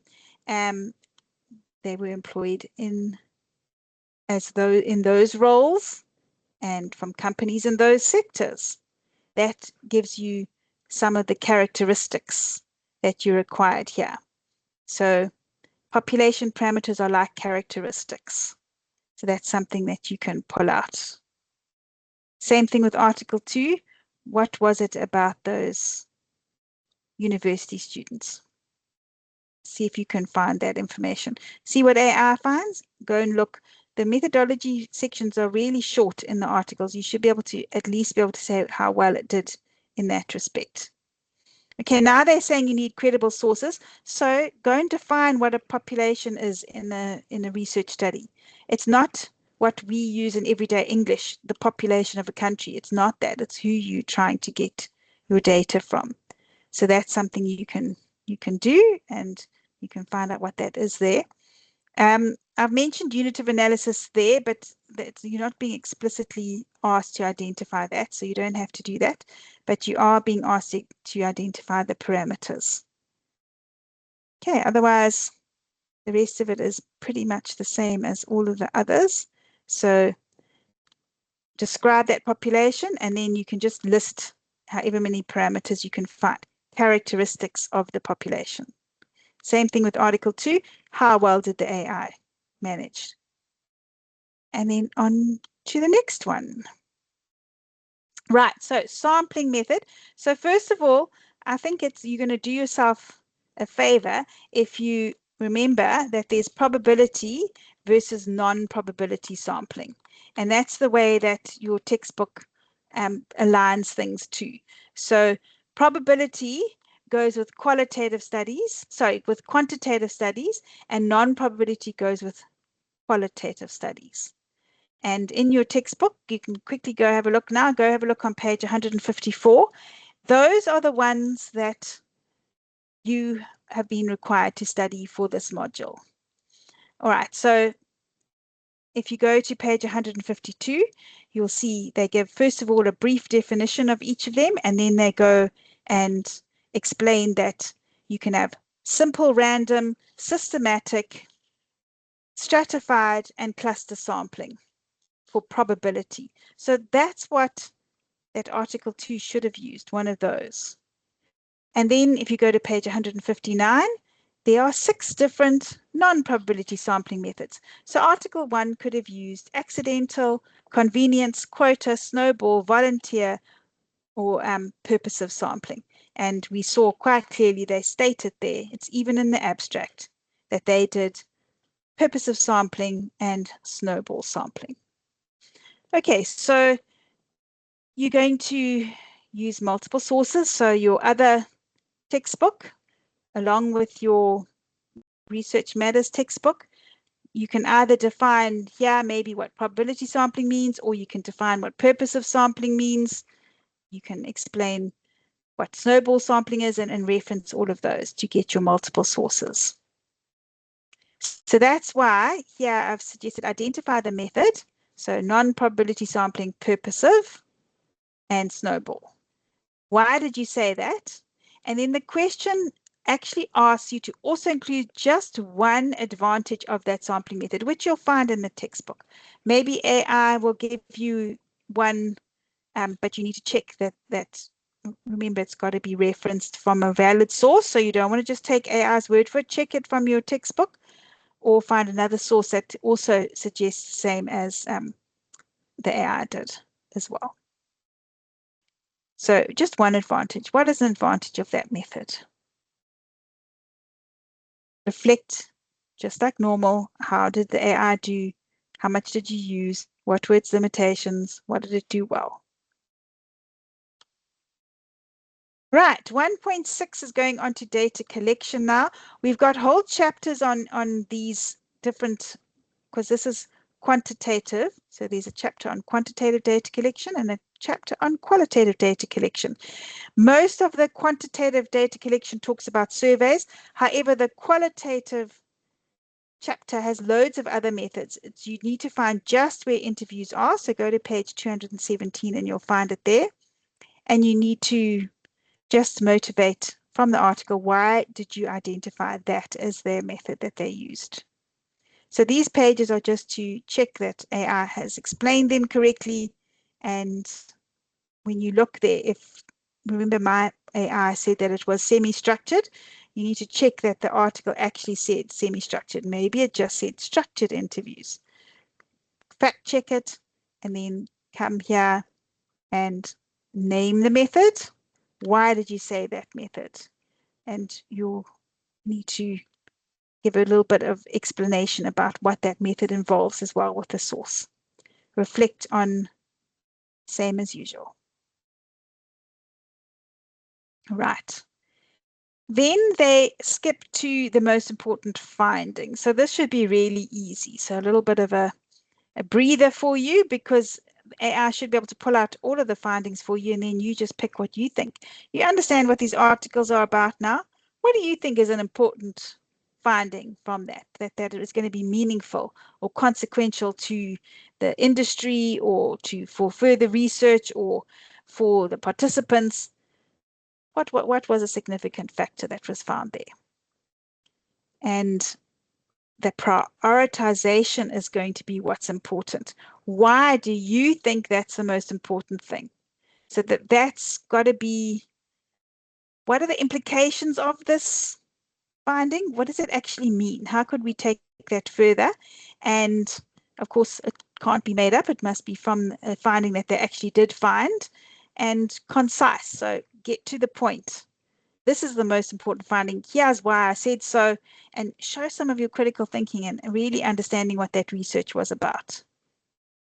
AI will help you, so you reflect on how well it did there. But ultimately, just like all of them, you have critically thought about it, and it's your thoughts. Ma'am, Yep. so when you talk about the credible sources that we need to use, are we using them only for the definition parts of it? Because for me, it looks like most of the things are things that we need to draw from these articles.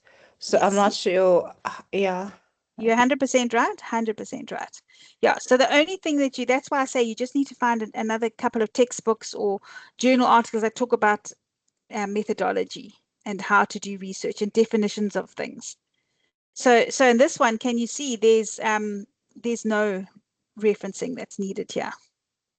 Can you see the rubric's not asking for anything? Yes, ma'am. Yeah. Okay. And that's why it's just, why did you say that? And then also the implications. So I've just laid out here, because if you look at that rubric, it wants you to say all of this. So here's the most significant findings, and here's why I say so, and here's proving that it did come from the article. They actually did say this was an important finding, and here's what does this actually mean. So this means that we need to have more AI literacy in universities, or this means that they must have more regulation about how to use AI transparently in Namibian stock exchange companies, so they can report on their sustainability accountability. Whatever you think the consequences of that finding, that really shows that you thought about why you selected that finding. So just this question is testing your critical thinking. That's it. And your thinking is not going to necessarily be the same as somebody else's. So it's not like there's a wrong or a right here. And then reflection on how that compares to the AI. Right. So remember that trustworthiness goes with qualitative, and reliability plus validity, you have to have both, is going to be needed for the quantitative study. So there you'll find them. So make sure that you understand the difference between them. All right. So reliability is just, well, your results are reliable. If you had to test it again, you'd come up to the same thing. Validity is, I actually tested the right thing. So I'm sure that my findings are correct. Trustworthiness, you can't in a qualitative study statistically prove anything. These are tested statistically. So trustworthy's got those 4 dimensions. You'll see them in the textbook. It's saying something like, yes, it's credible and it's dependable. So it's these more sort of airy-fairy type qualities, but good research you should, for a qualitative study, be able to say that. And in fact, those of you doing a qualitative study next semester, you will have to say why your research is going to be trustworthy using these exact same 4 criteria.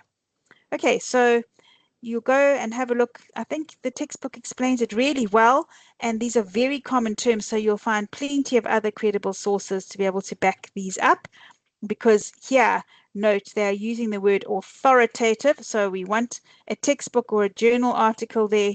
I still think a textbook is going to be easier for you, so use your textbook plus another one, and you'll be able to explain that you know what those 4 dimensions of trustworthiness mean, and what validity means, and what reliability means. And then you're going to go and say, what did they actually do? So we went through that article, and you can see they used very specific things. They used composite, and they used convergence, and those are getting quite technical. Don't worry about having to really understand that and explain it.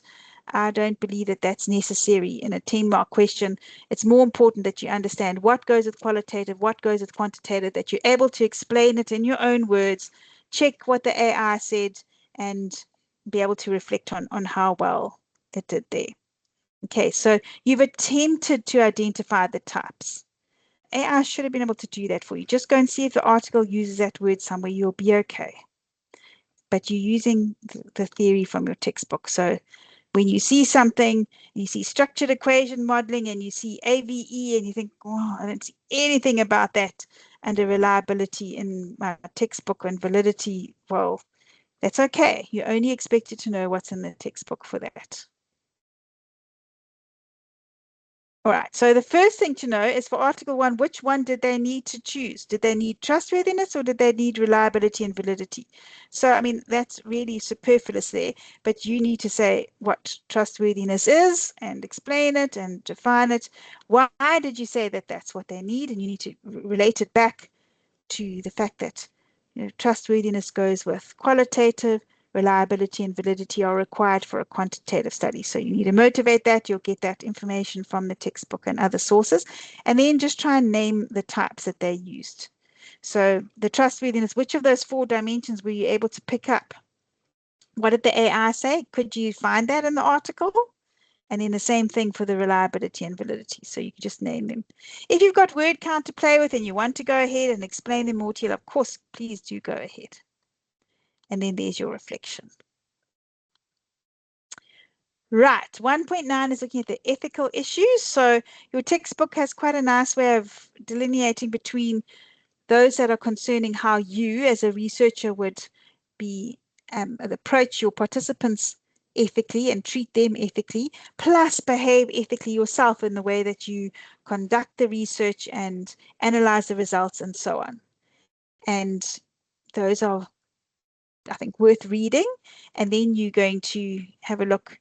I don't think it's necessary to go into too much detail about before, during, and after. It's just things that they can be expected to, because a lot of people in their articles don't actually report on this in a lot of detail. But what should they have done is probably what is more important here.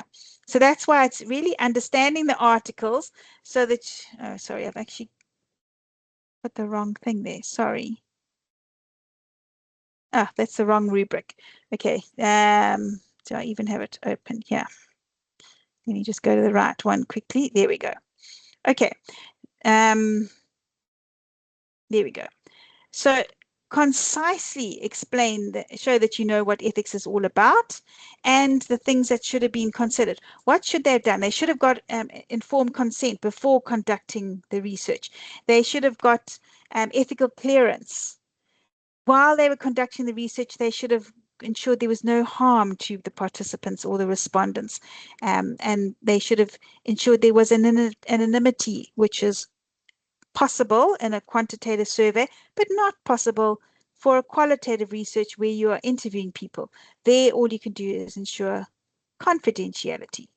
So it's those kind of things. And then how, when you're analyzing the results, you save the data so that it couldn't be, people's data couldn't be exposed, and things like letting them withdraw. You go through that ethics chapter, you'll be absolutely fine in terms of explaining all that. It's quite a theoretical question, that one.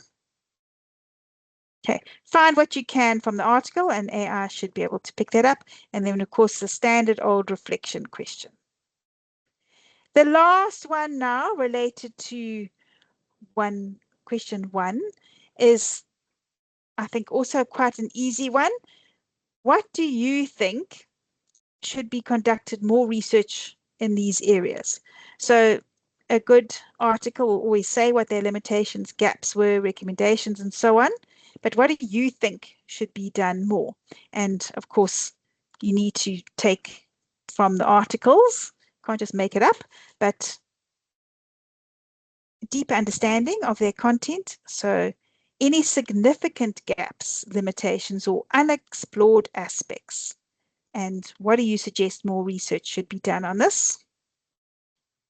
And yeah, so you don't have to do all of these. It's, I would say, recommendations are there, and then you could just choose one of those or more. It's up to you. But if you look at the rubric, it's not saying that you have to do all of them, because it's saying or.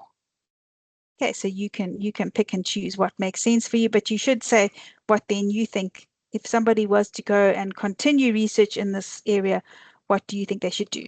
And I think both articles gave some pretty good suggestions there, and you can select the one that you think is good, or one that AI was good. Maybe your reflection in this case is that AI did nail this. Who knows? Okay, so that is question 1 done, and I'm going to give you a short break, and then we will continue with question 2, changing the paradigms. Okay, so I'll see you back here at, let's make it at at 6 o'clock. But I am here if you've got questions. Yes, I will pop that into the chat now as well. Okay, let me do that now. Sorry, Paula, do you mind me asking a question? Of course. I don't mean to sound silly, man, but I'm totally lost about. I understand how to use AI for this, but just putting it in like with the reflection you mentioned, is it don't you perhaps have like a old paper of how someone else did it before, putting it into the lecture and how to put it into the just something for me to see, man, because I'm totally lost. Don't worry, I can. Well, this is the first time it's being done because, like you saw in that second article, AI Yeah. literacy is needed now, but we can work through one. We If you absolutely we don't, can do please, that. I'll Okay. appreciate it, man. Then at least I'll be at ease. Yeah, no problem. No problem. Thank you. You Thanks so much. so you're okay with the annotating and the annexure part? It's just the reflection part, hey? The reflection and maybe the next support, if you don't mind. Okay. I'll Okay. No, appreciate that's it. fine. Thank you. No worries.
So what I'll do, I'll get them to, because you know how this gets posted to the channel on YouTube with all the masterclass recordings. I'll get them to attach this to, you know how you can do that under a YouTube video?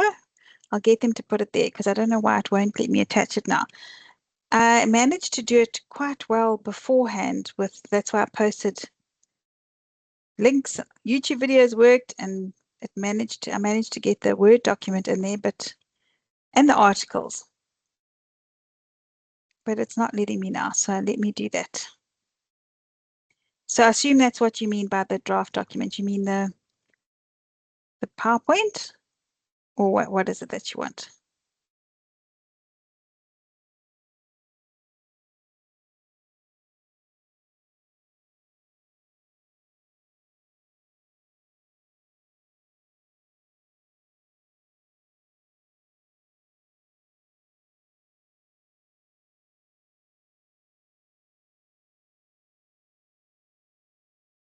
Okay, I will ask him to attach both.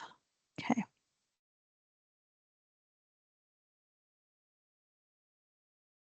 All right, I think that let's get going again. Right.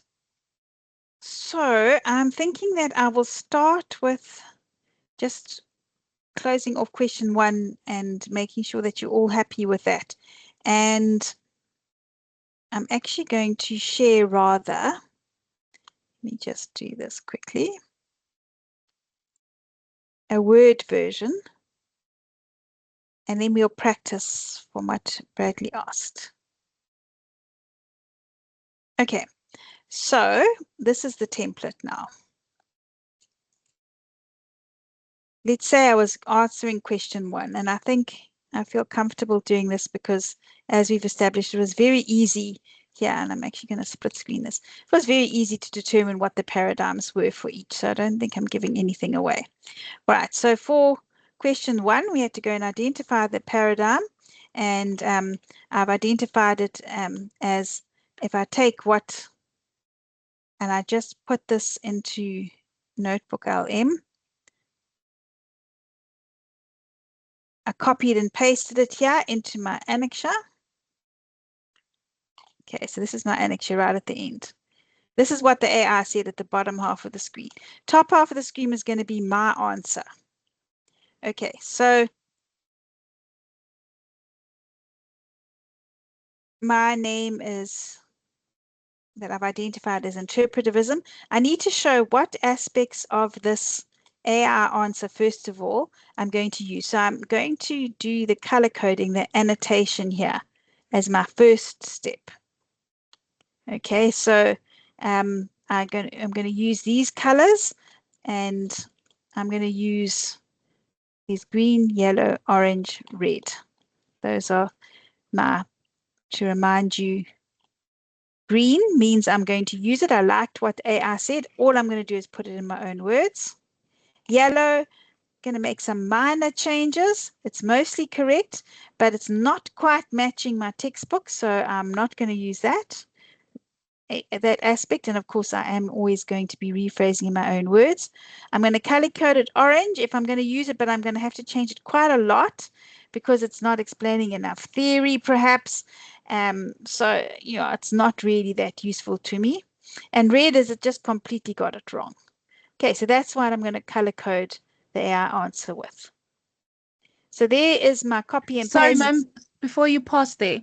Yeah. So is it possible that maybe when you get the answer from AI that you have more green and yellow and barely any red, or is it a must to have all colors in your answer? No, it's your critical reflection. It's completely fine. Maybe you gave an outstanding prompt, but remember that you need to have fact checked it against your textbook. So green means that you checked it against your textbook and it's right. Okay, so Okay. if you've done that, you can make it green. I can guarantee you that there's going to be a lot that doesn't match your textbook. The AI in most cases is going to be overcomplicated. So it's probably going to be yellow and some orange. You never know. You never know what you're going to find. But if there's nothing that you're not using at all, then That's absolutely fine. Another thing that, and note that the requirements also said that you should put a word limit into your prompt, because part of what it asks you to do is copy and paste your prompt in here as well. And that prompt should include a word count. And it's telling you to do that because otherwise some AIs will give you way too long an answer. And then can you imagine how long this is going to be? And then there's just going to be streaks and streaks and streaks of red because it's just irrelevant. You've got to have short, sharp, concise answers. So you put a word limit on. At the very least, you can say, well, I want it under 4,500 in total. That was if you gave it one giant prompt to do the whole paper at once. Happy with that?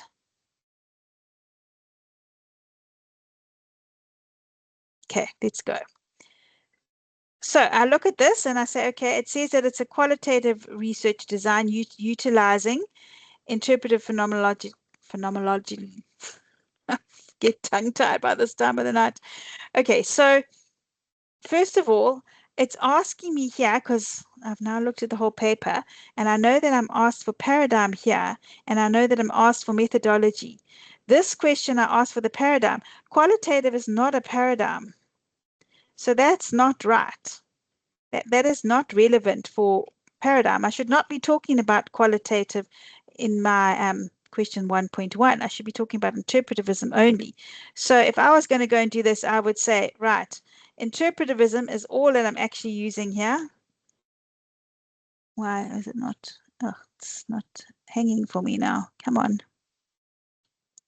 Right, so I'm going to take that as green. But I don't want to talk about qualitative research design. Maybe that will be part of my motivation, but no, it's actually just not right, because that is not what I asked for. So that has got nothing to do with paradigm. I'm not going to be using that. Okay. Also, phenomenology, well, that's not mentioned in my textbook. So I might say, okay, well, that actually I'm going to color code as a yellow. I'm not using that. Okay, but what I would like to focus on, I am going to talk something about the fact that it uses first-person experiences, because when I look at my book, it talks about that interpretivism as wanting to be first-person experiences with a specific instances on that. I like all of that. So I'm going to use that and just paraphrase it. All right, and then identifying and analyzing patterns in text and interview transcripts, well, that's got nothing to do with what I want to talk about now either. So I'm just going to read that. I'm not going to use it. But I look at my textbook and I see, oh yes, interpretivism is all about understanding. So yes, I'm going to use that. So I'm going to green that. And then I'm going to look back at what the rest of that is. And I'm going to say, okay, well, I'm going to partially use that part. Maybe that's going to be an orange. Oops, wrong color. But I think you get my point. Let me do it just for completeness sake. Okay, and phenomenology, I already said that I'm gonna maybe use it if I find it. But I don't think so. Okay, motivation. So now remember that I prompted it to complete what I had done in this template. So I look at the motivation now, and remember when I explained how to use this template, the motivation should be coming from the article. It should not be coming from what the AI has said. It has given me the motivation to conduct the research. It's given me the research problem. That is not what I'm talking about. When I wanted motivation, I wanted to say, well, give me proof from the article that this is interpretivism. That's what motivation is here. That's what the rubric is requiring. So here again, this is completely wrong. And that's probably my fault because I prompted it wrong, but I don't care. It's still not usable. So there you go. There's my color coding for what it gave me for question 1. Are we happy with that? And you could have done it differently. That's not the point. We're not testing your ability to color code. It's your ability to critically analyze. And when your lecturer looks at this and they say, okay, well, everything that's in green there, now I should be able to see written here in your own words, because that should come across. And I think you could understand that you could explain that in 2 sentences. Interpretivism, double check the definition against the textbook, reference that against the textbook, and then hopefully you did a better prompt than me, and you were able to go and pull out from the article some motivation for why you chose interpretivism. It's in the title, you know, that's what your motivation could be. Can I carry on? Are we okay with that?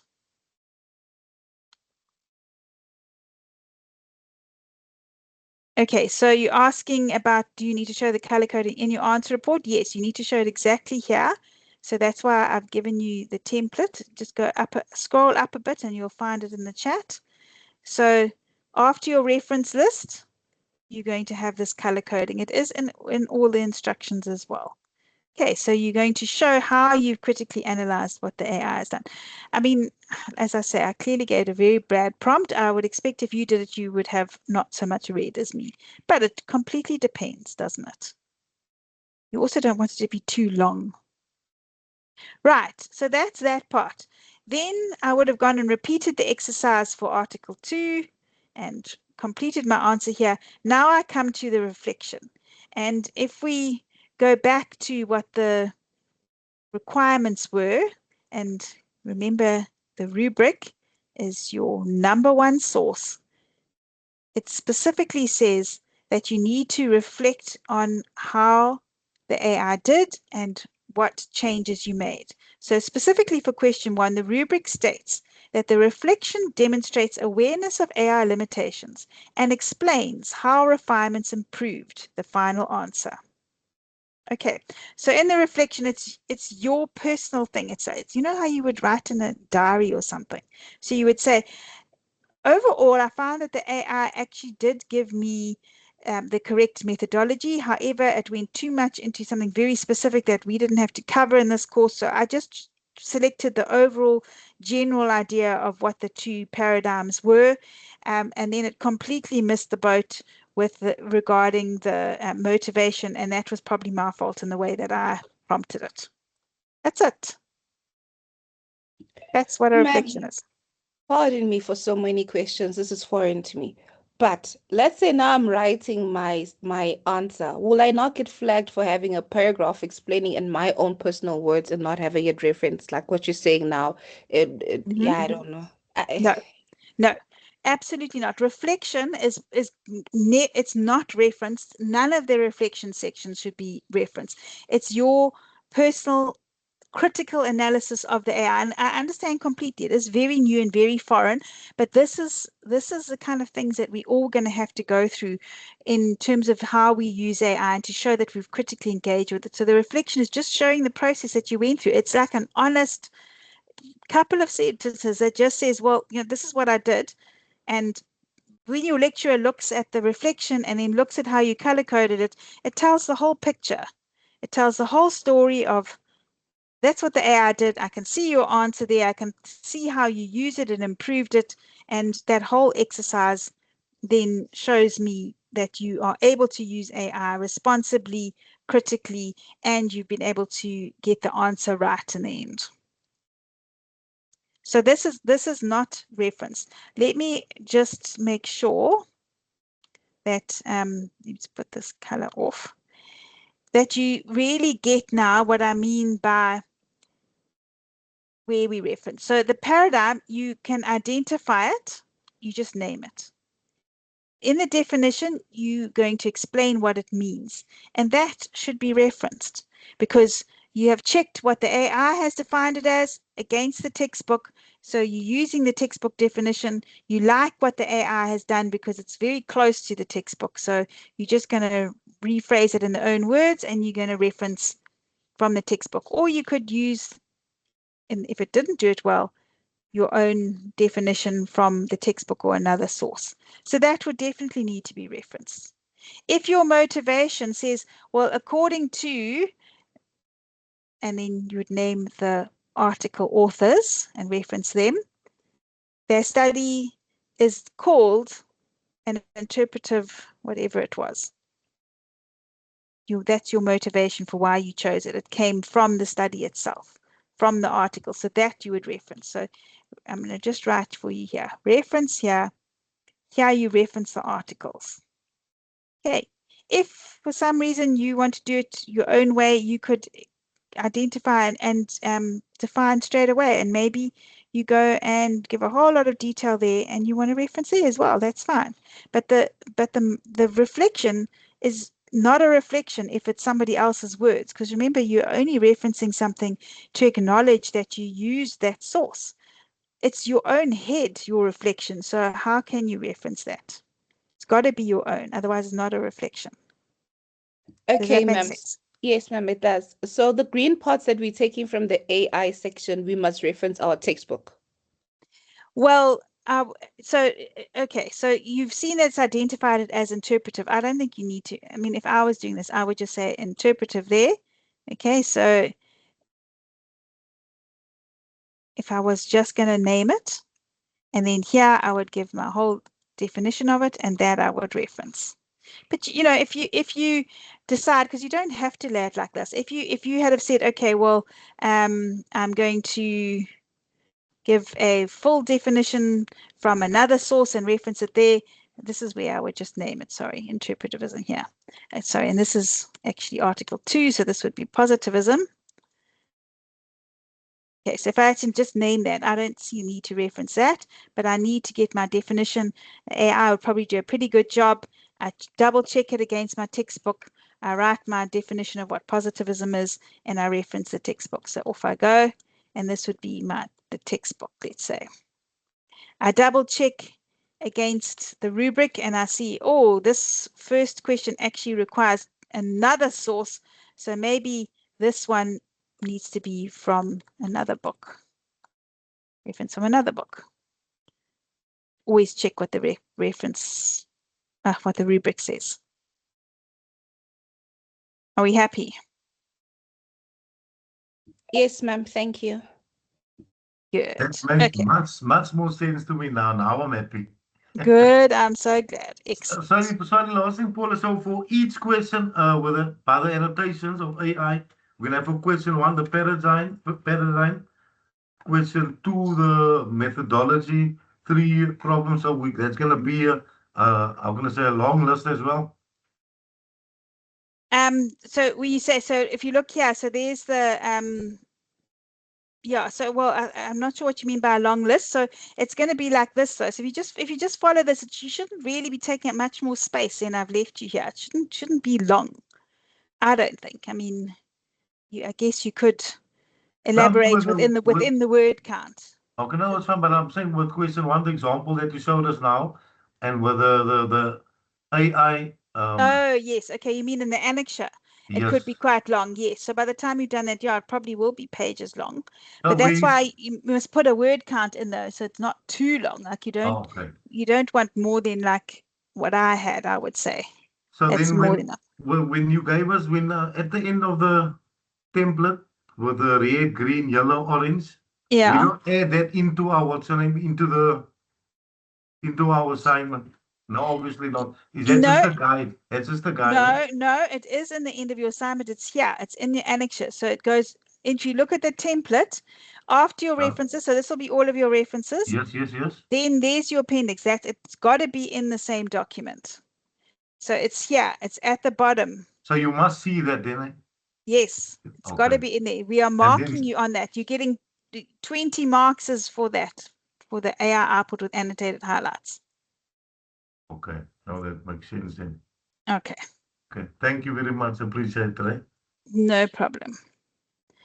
Okay, so let's have a look at question 2 now. So now, hopefully you've got a good idea of what each of those articles are about, because you need to switch paradigms. So article 1 will now become positivism. Article 2 will now become interpretivism. And then you've got to say, okay, how would this change everything about the research if we were to conduct it using this new paradigm? Okay, so you follow the same process though as you did for question 1 in terms of using the AI.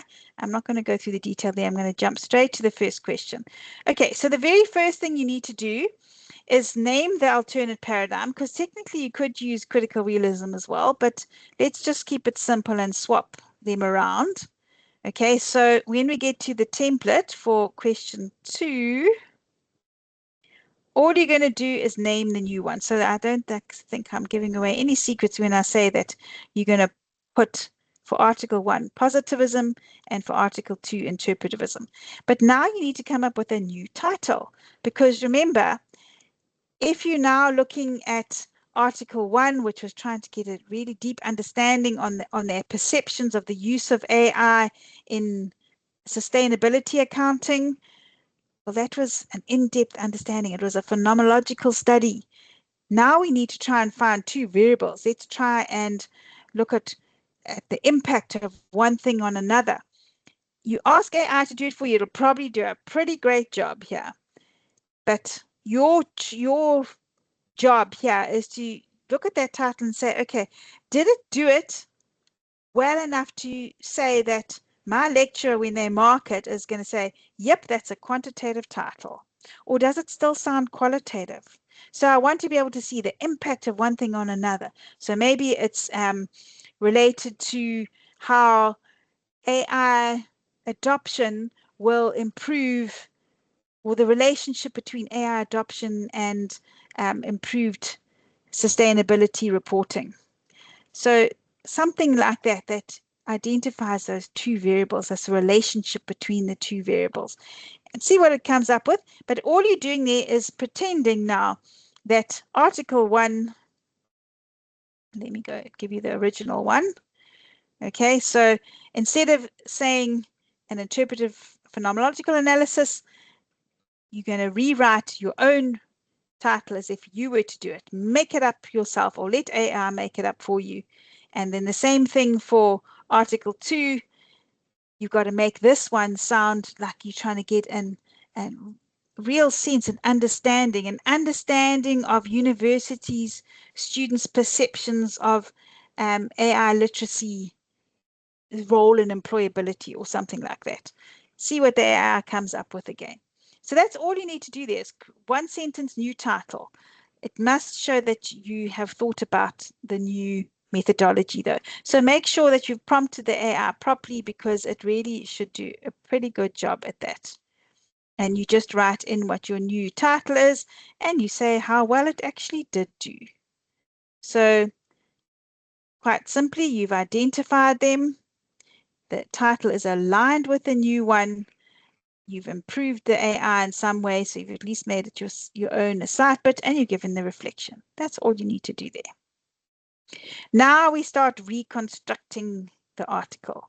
So we need a new research problem, because as you saw previously, a research problem that is in the positivistic tradition has got certain criteria, and so do research problems in the qualitative side of things. I gave you page numbers earlier for this. You're going to use the same thing that you used to analyze the original problems that they had. So you're going to restate it now. You're going to give your own research problem that matches this new title that you've thought of, or that AI has thought of for you.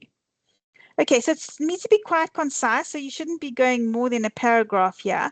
And the way that it's written should make it sound like there's a relationship between this and that for the new Article 1, and that you're trying to get a deeper understanding of the phenomenon of AI in sustainability reporting for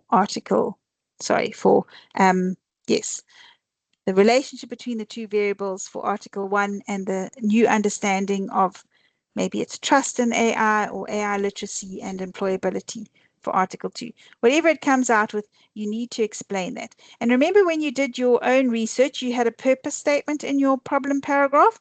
You should come up with a purpose statement here. The purpose of this research is to determine if there's a relationship between. Maybe that's your new Article 1. And your new Article 2 is, the purpose of this relationship is to gain a deeper understanding into. So you phrased it correctly according to the methodology. They're the same criteria again that I talked about earlier. So it's answerable, it's suitable, or should I say feasible. It's something that can realistically be done. And AI will do probably a pretty good job, but sometimes AI, I've noticed with this, gets confused and it starts, as soon as you start trying to develop a whole paragraph on this, it starts meandering and crossing between paradigms. So a quantitative study will suddenly say, oh, I'm trying to understand something, or I'm trying to determine how or why, which a quantitative study that's simply determining correlation won't be able to do. So you've got to watch it there, and you might need to improve that. It all depends. You'll have to see. All right, so over here, you're going to just write out that paragraph for each of them and say how well it did. Continuing on with that, just like you did with your own research, remember your research questions flowed from your research problem. You're going to do the same thing here. Okay, so it must be phrased properly. So remember that a quantitative study is going to start, a question should start with is, or what, or does. So is there a relationship between X and Y? What is, it's quite well related to the purpose statement that you've just done in the problem paragraph. The qualitative study might start with how or what again, but you just make sure that it's phrased correctly, and of course that it does align with what you've just spoken about in the problem paragraph and indeed in the title as well. AI will probably come up with a few, but again, watch it because it convolutes it. It puts like multiple questions in one. Just keep it a simple question that aligns with what you've understood with doing your own research. Your voice must be clear. Okay, it's going to be a dead giveaway if you write those convoluted AI research questions where they try and like double barrel everything and try and squish as many things in one sentence as possible. So what you're required to do here is just say, what is the research question? You only need one for each, and then reflect on it. Right, so quite short and sweet, just like your own assignment. And again, very similar, except this time you have to do the job for both paradigms, whereas with your own research, you only had to do one. So here's where I was saying, for those of you that did qualitative your own research, you need to do a bit of reading up on what a hypothesis is, because you're going to need to create that now. And for the quantitative people, you have to learn about research objectives. Okay, so we need to tackle those research questions, and the quantitative study we're going to have hypotheses for, and you're going to have H1, just one. We're keeping it simple. So AI might give you 100. It might also try and give you objectives as well. But remember that the way you are taught in this module, the hypotheses, you just need one alternate and one null hypothesis for a quantitative study. And then for the qualitative study, have some research objectives. So make sure you don't mix and match those, and you don't have both. Just hypotheses for quantitative, just objectives for qualitative. Okay, there might be some arguments about that, but I think it's best just to stick with hypotheses for quantitative. Okay, so you're going to have H1. This is your educated guess, is there is a relationship between AI adoption and sustainability reporting accuracy, let's say. And then my null hypothesis, you write it like this. There is no relationship between AI adoption and sustainability reporting accuracy. That's it. For the qualitative people, now you need to look and see what your research question was and come up with a couple of objectives for that and the appropriate language. So your objective might be to explore the use of, what was it?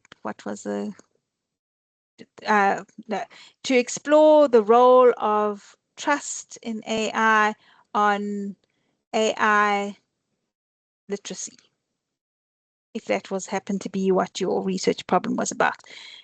To describe the role of AI literacy in student employability. just as a basic example. So make sure it's aligned with what you've done in the previous questions. That's what you're going to need to check, and that AI sometimes gets wrong. So your objectives must tie back to your question, which ties back to your problem, which ties back to your title. That's the golden thread. So that's what you're going to put in here. And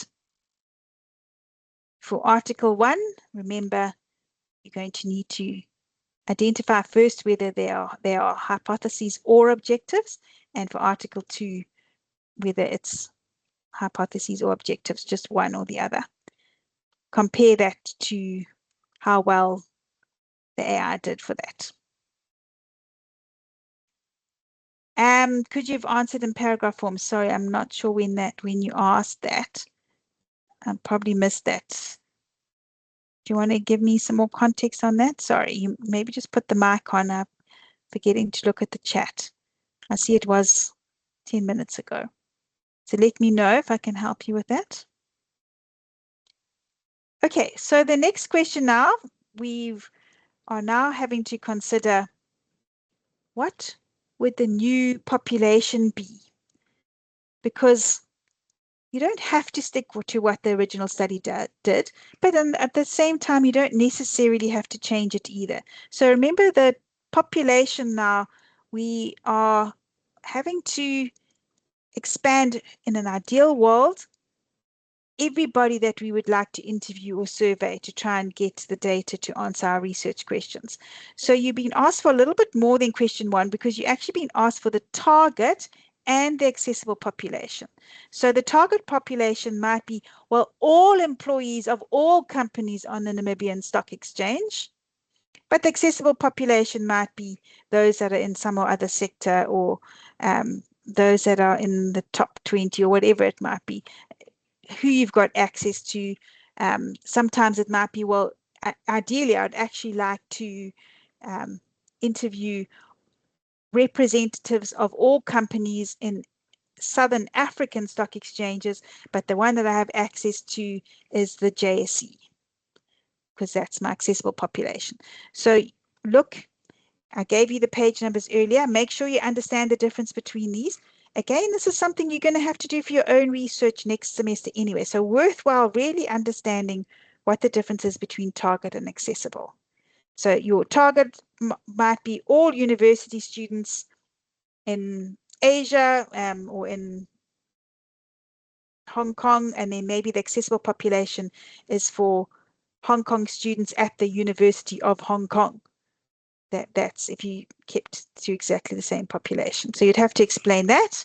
And then what population parameters would you be looking at? You could keep the same if you manage to identify those the first time, or you could say, no, well, you know what? I only want students who are younger than 25, or I only want employees who have been working for the company then more than 5 years.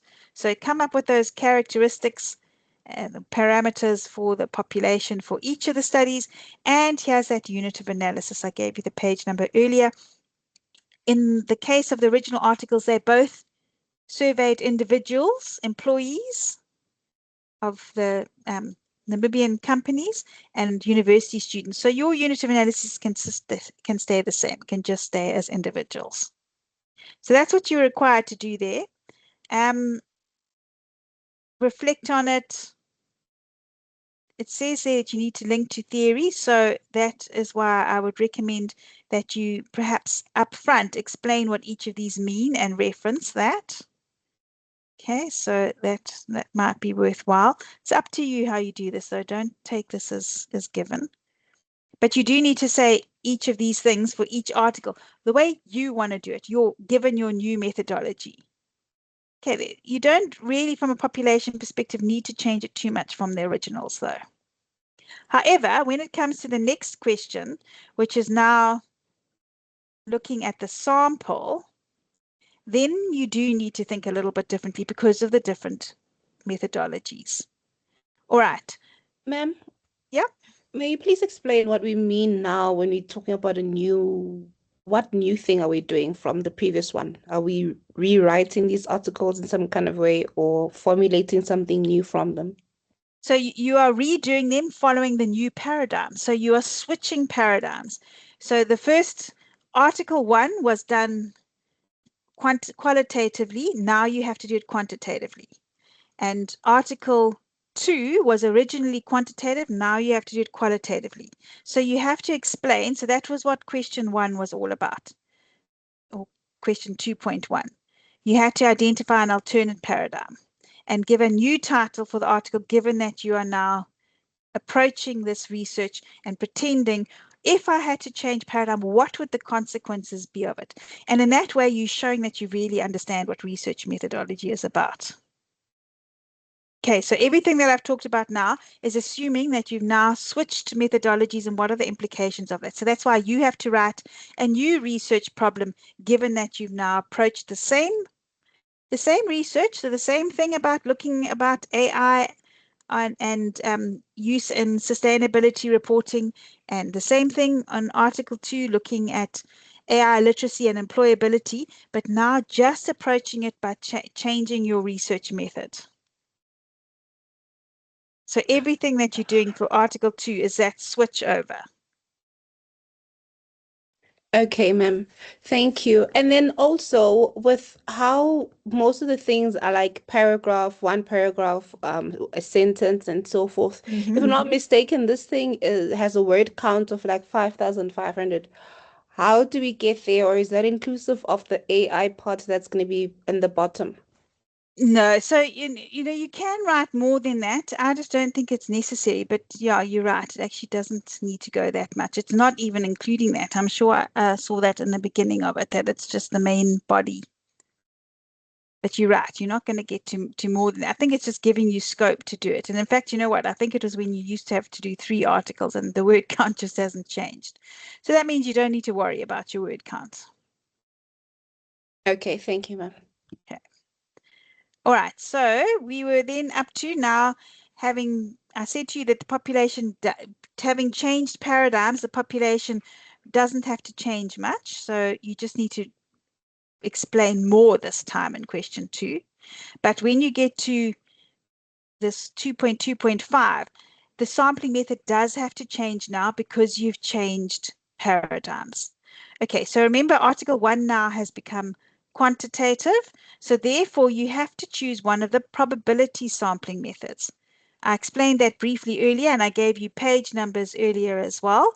So one of the probability methods is what you're going to have to change it to. Article 1 did use purposive and snowball sampling. Now you need to choose one of the probability sampling methods, such as random sampling. And you would need to discuss that, explain it, use the textbook. You see how AI explains it. It's very standard stuff. AI will probably do a pretty good job there.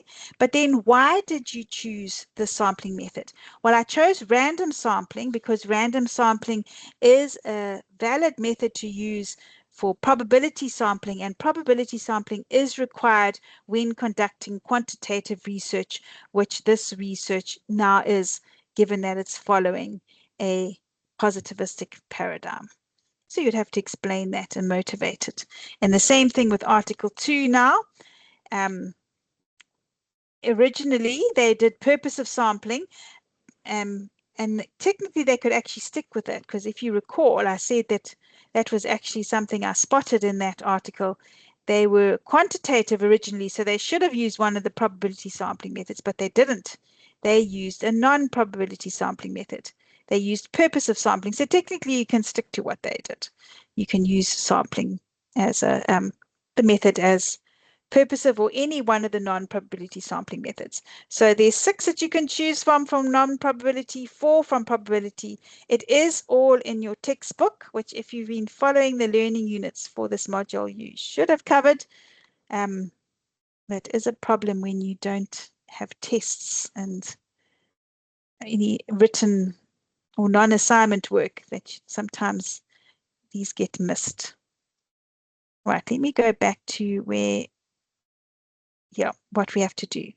Okay, so the sampling links to the population. So let's say that Article 1, your population, you were still sticking to employees of the Namibian Stock Exchange companies.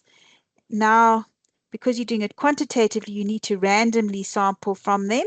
And you need to then say how you would conduct that sampling.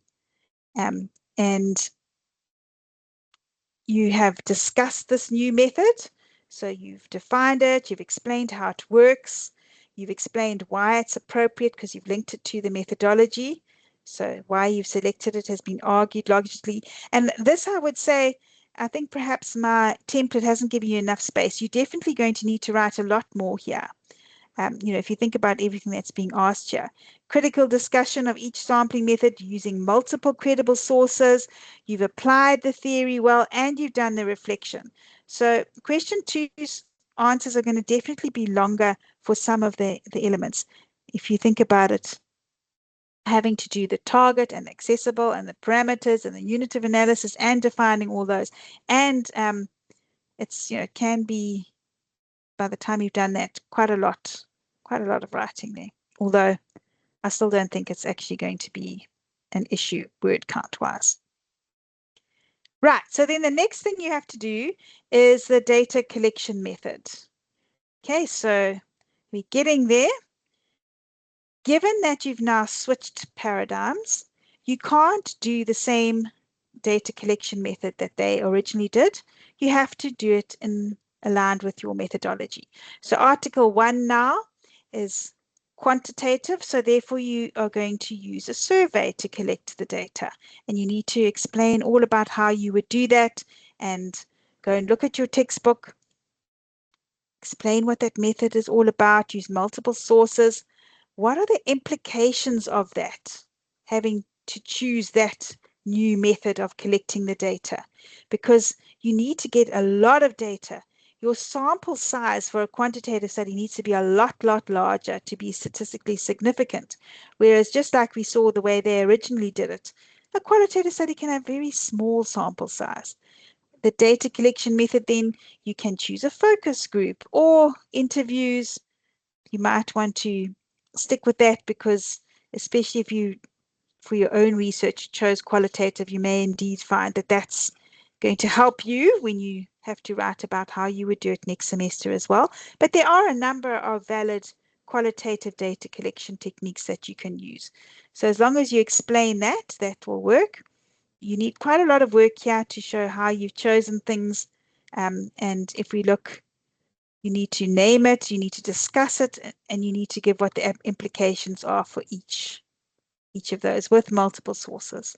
And again, reflect on why did you choose that. So it's a quantitative study, so I need to gather a lot of data to be able to statistically analyze it. So you go and look at the quantitative data collection chapter in your textbook, and you read up on surveys and all of the advantages and disadvantages and how it's done. You can get a lot of information that you can use there. Same thing with qualitative. Pick out the specific method. Let's say you chose interviews. See how they explain interviews. Is it going to be a semi-structured interview? Would you do it online? You can look at the articles and see how they explained it. But of course, now you're switching them. And you can reuse some ideas that they had. But remember, now you just need to use it for the alternate one. Right, so that's data collection. And then how would you analyze it? So again, this is going to be different because of how you've changed the paradigms. So a quantitative study has to be statistically analyzed.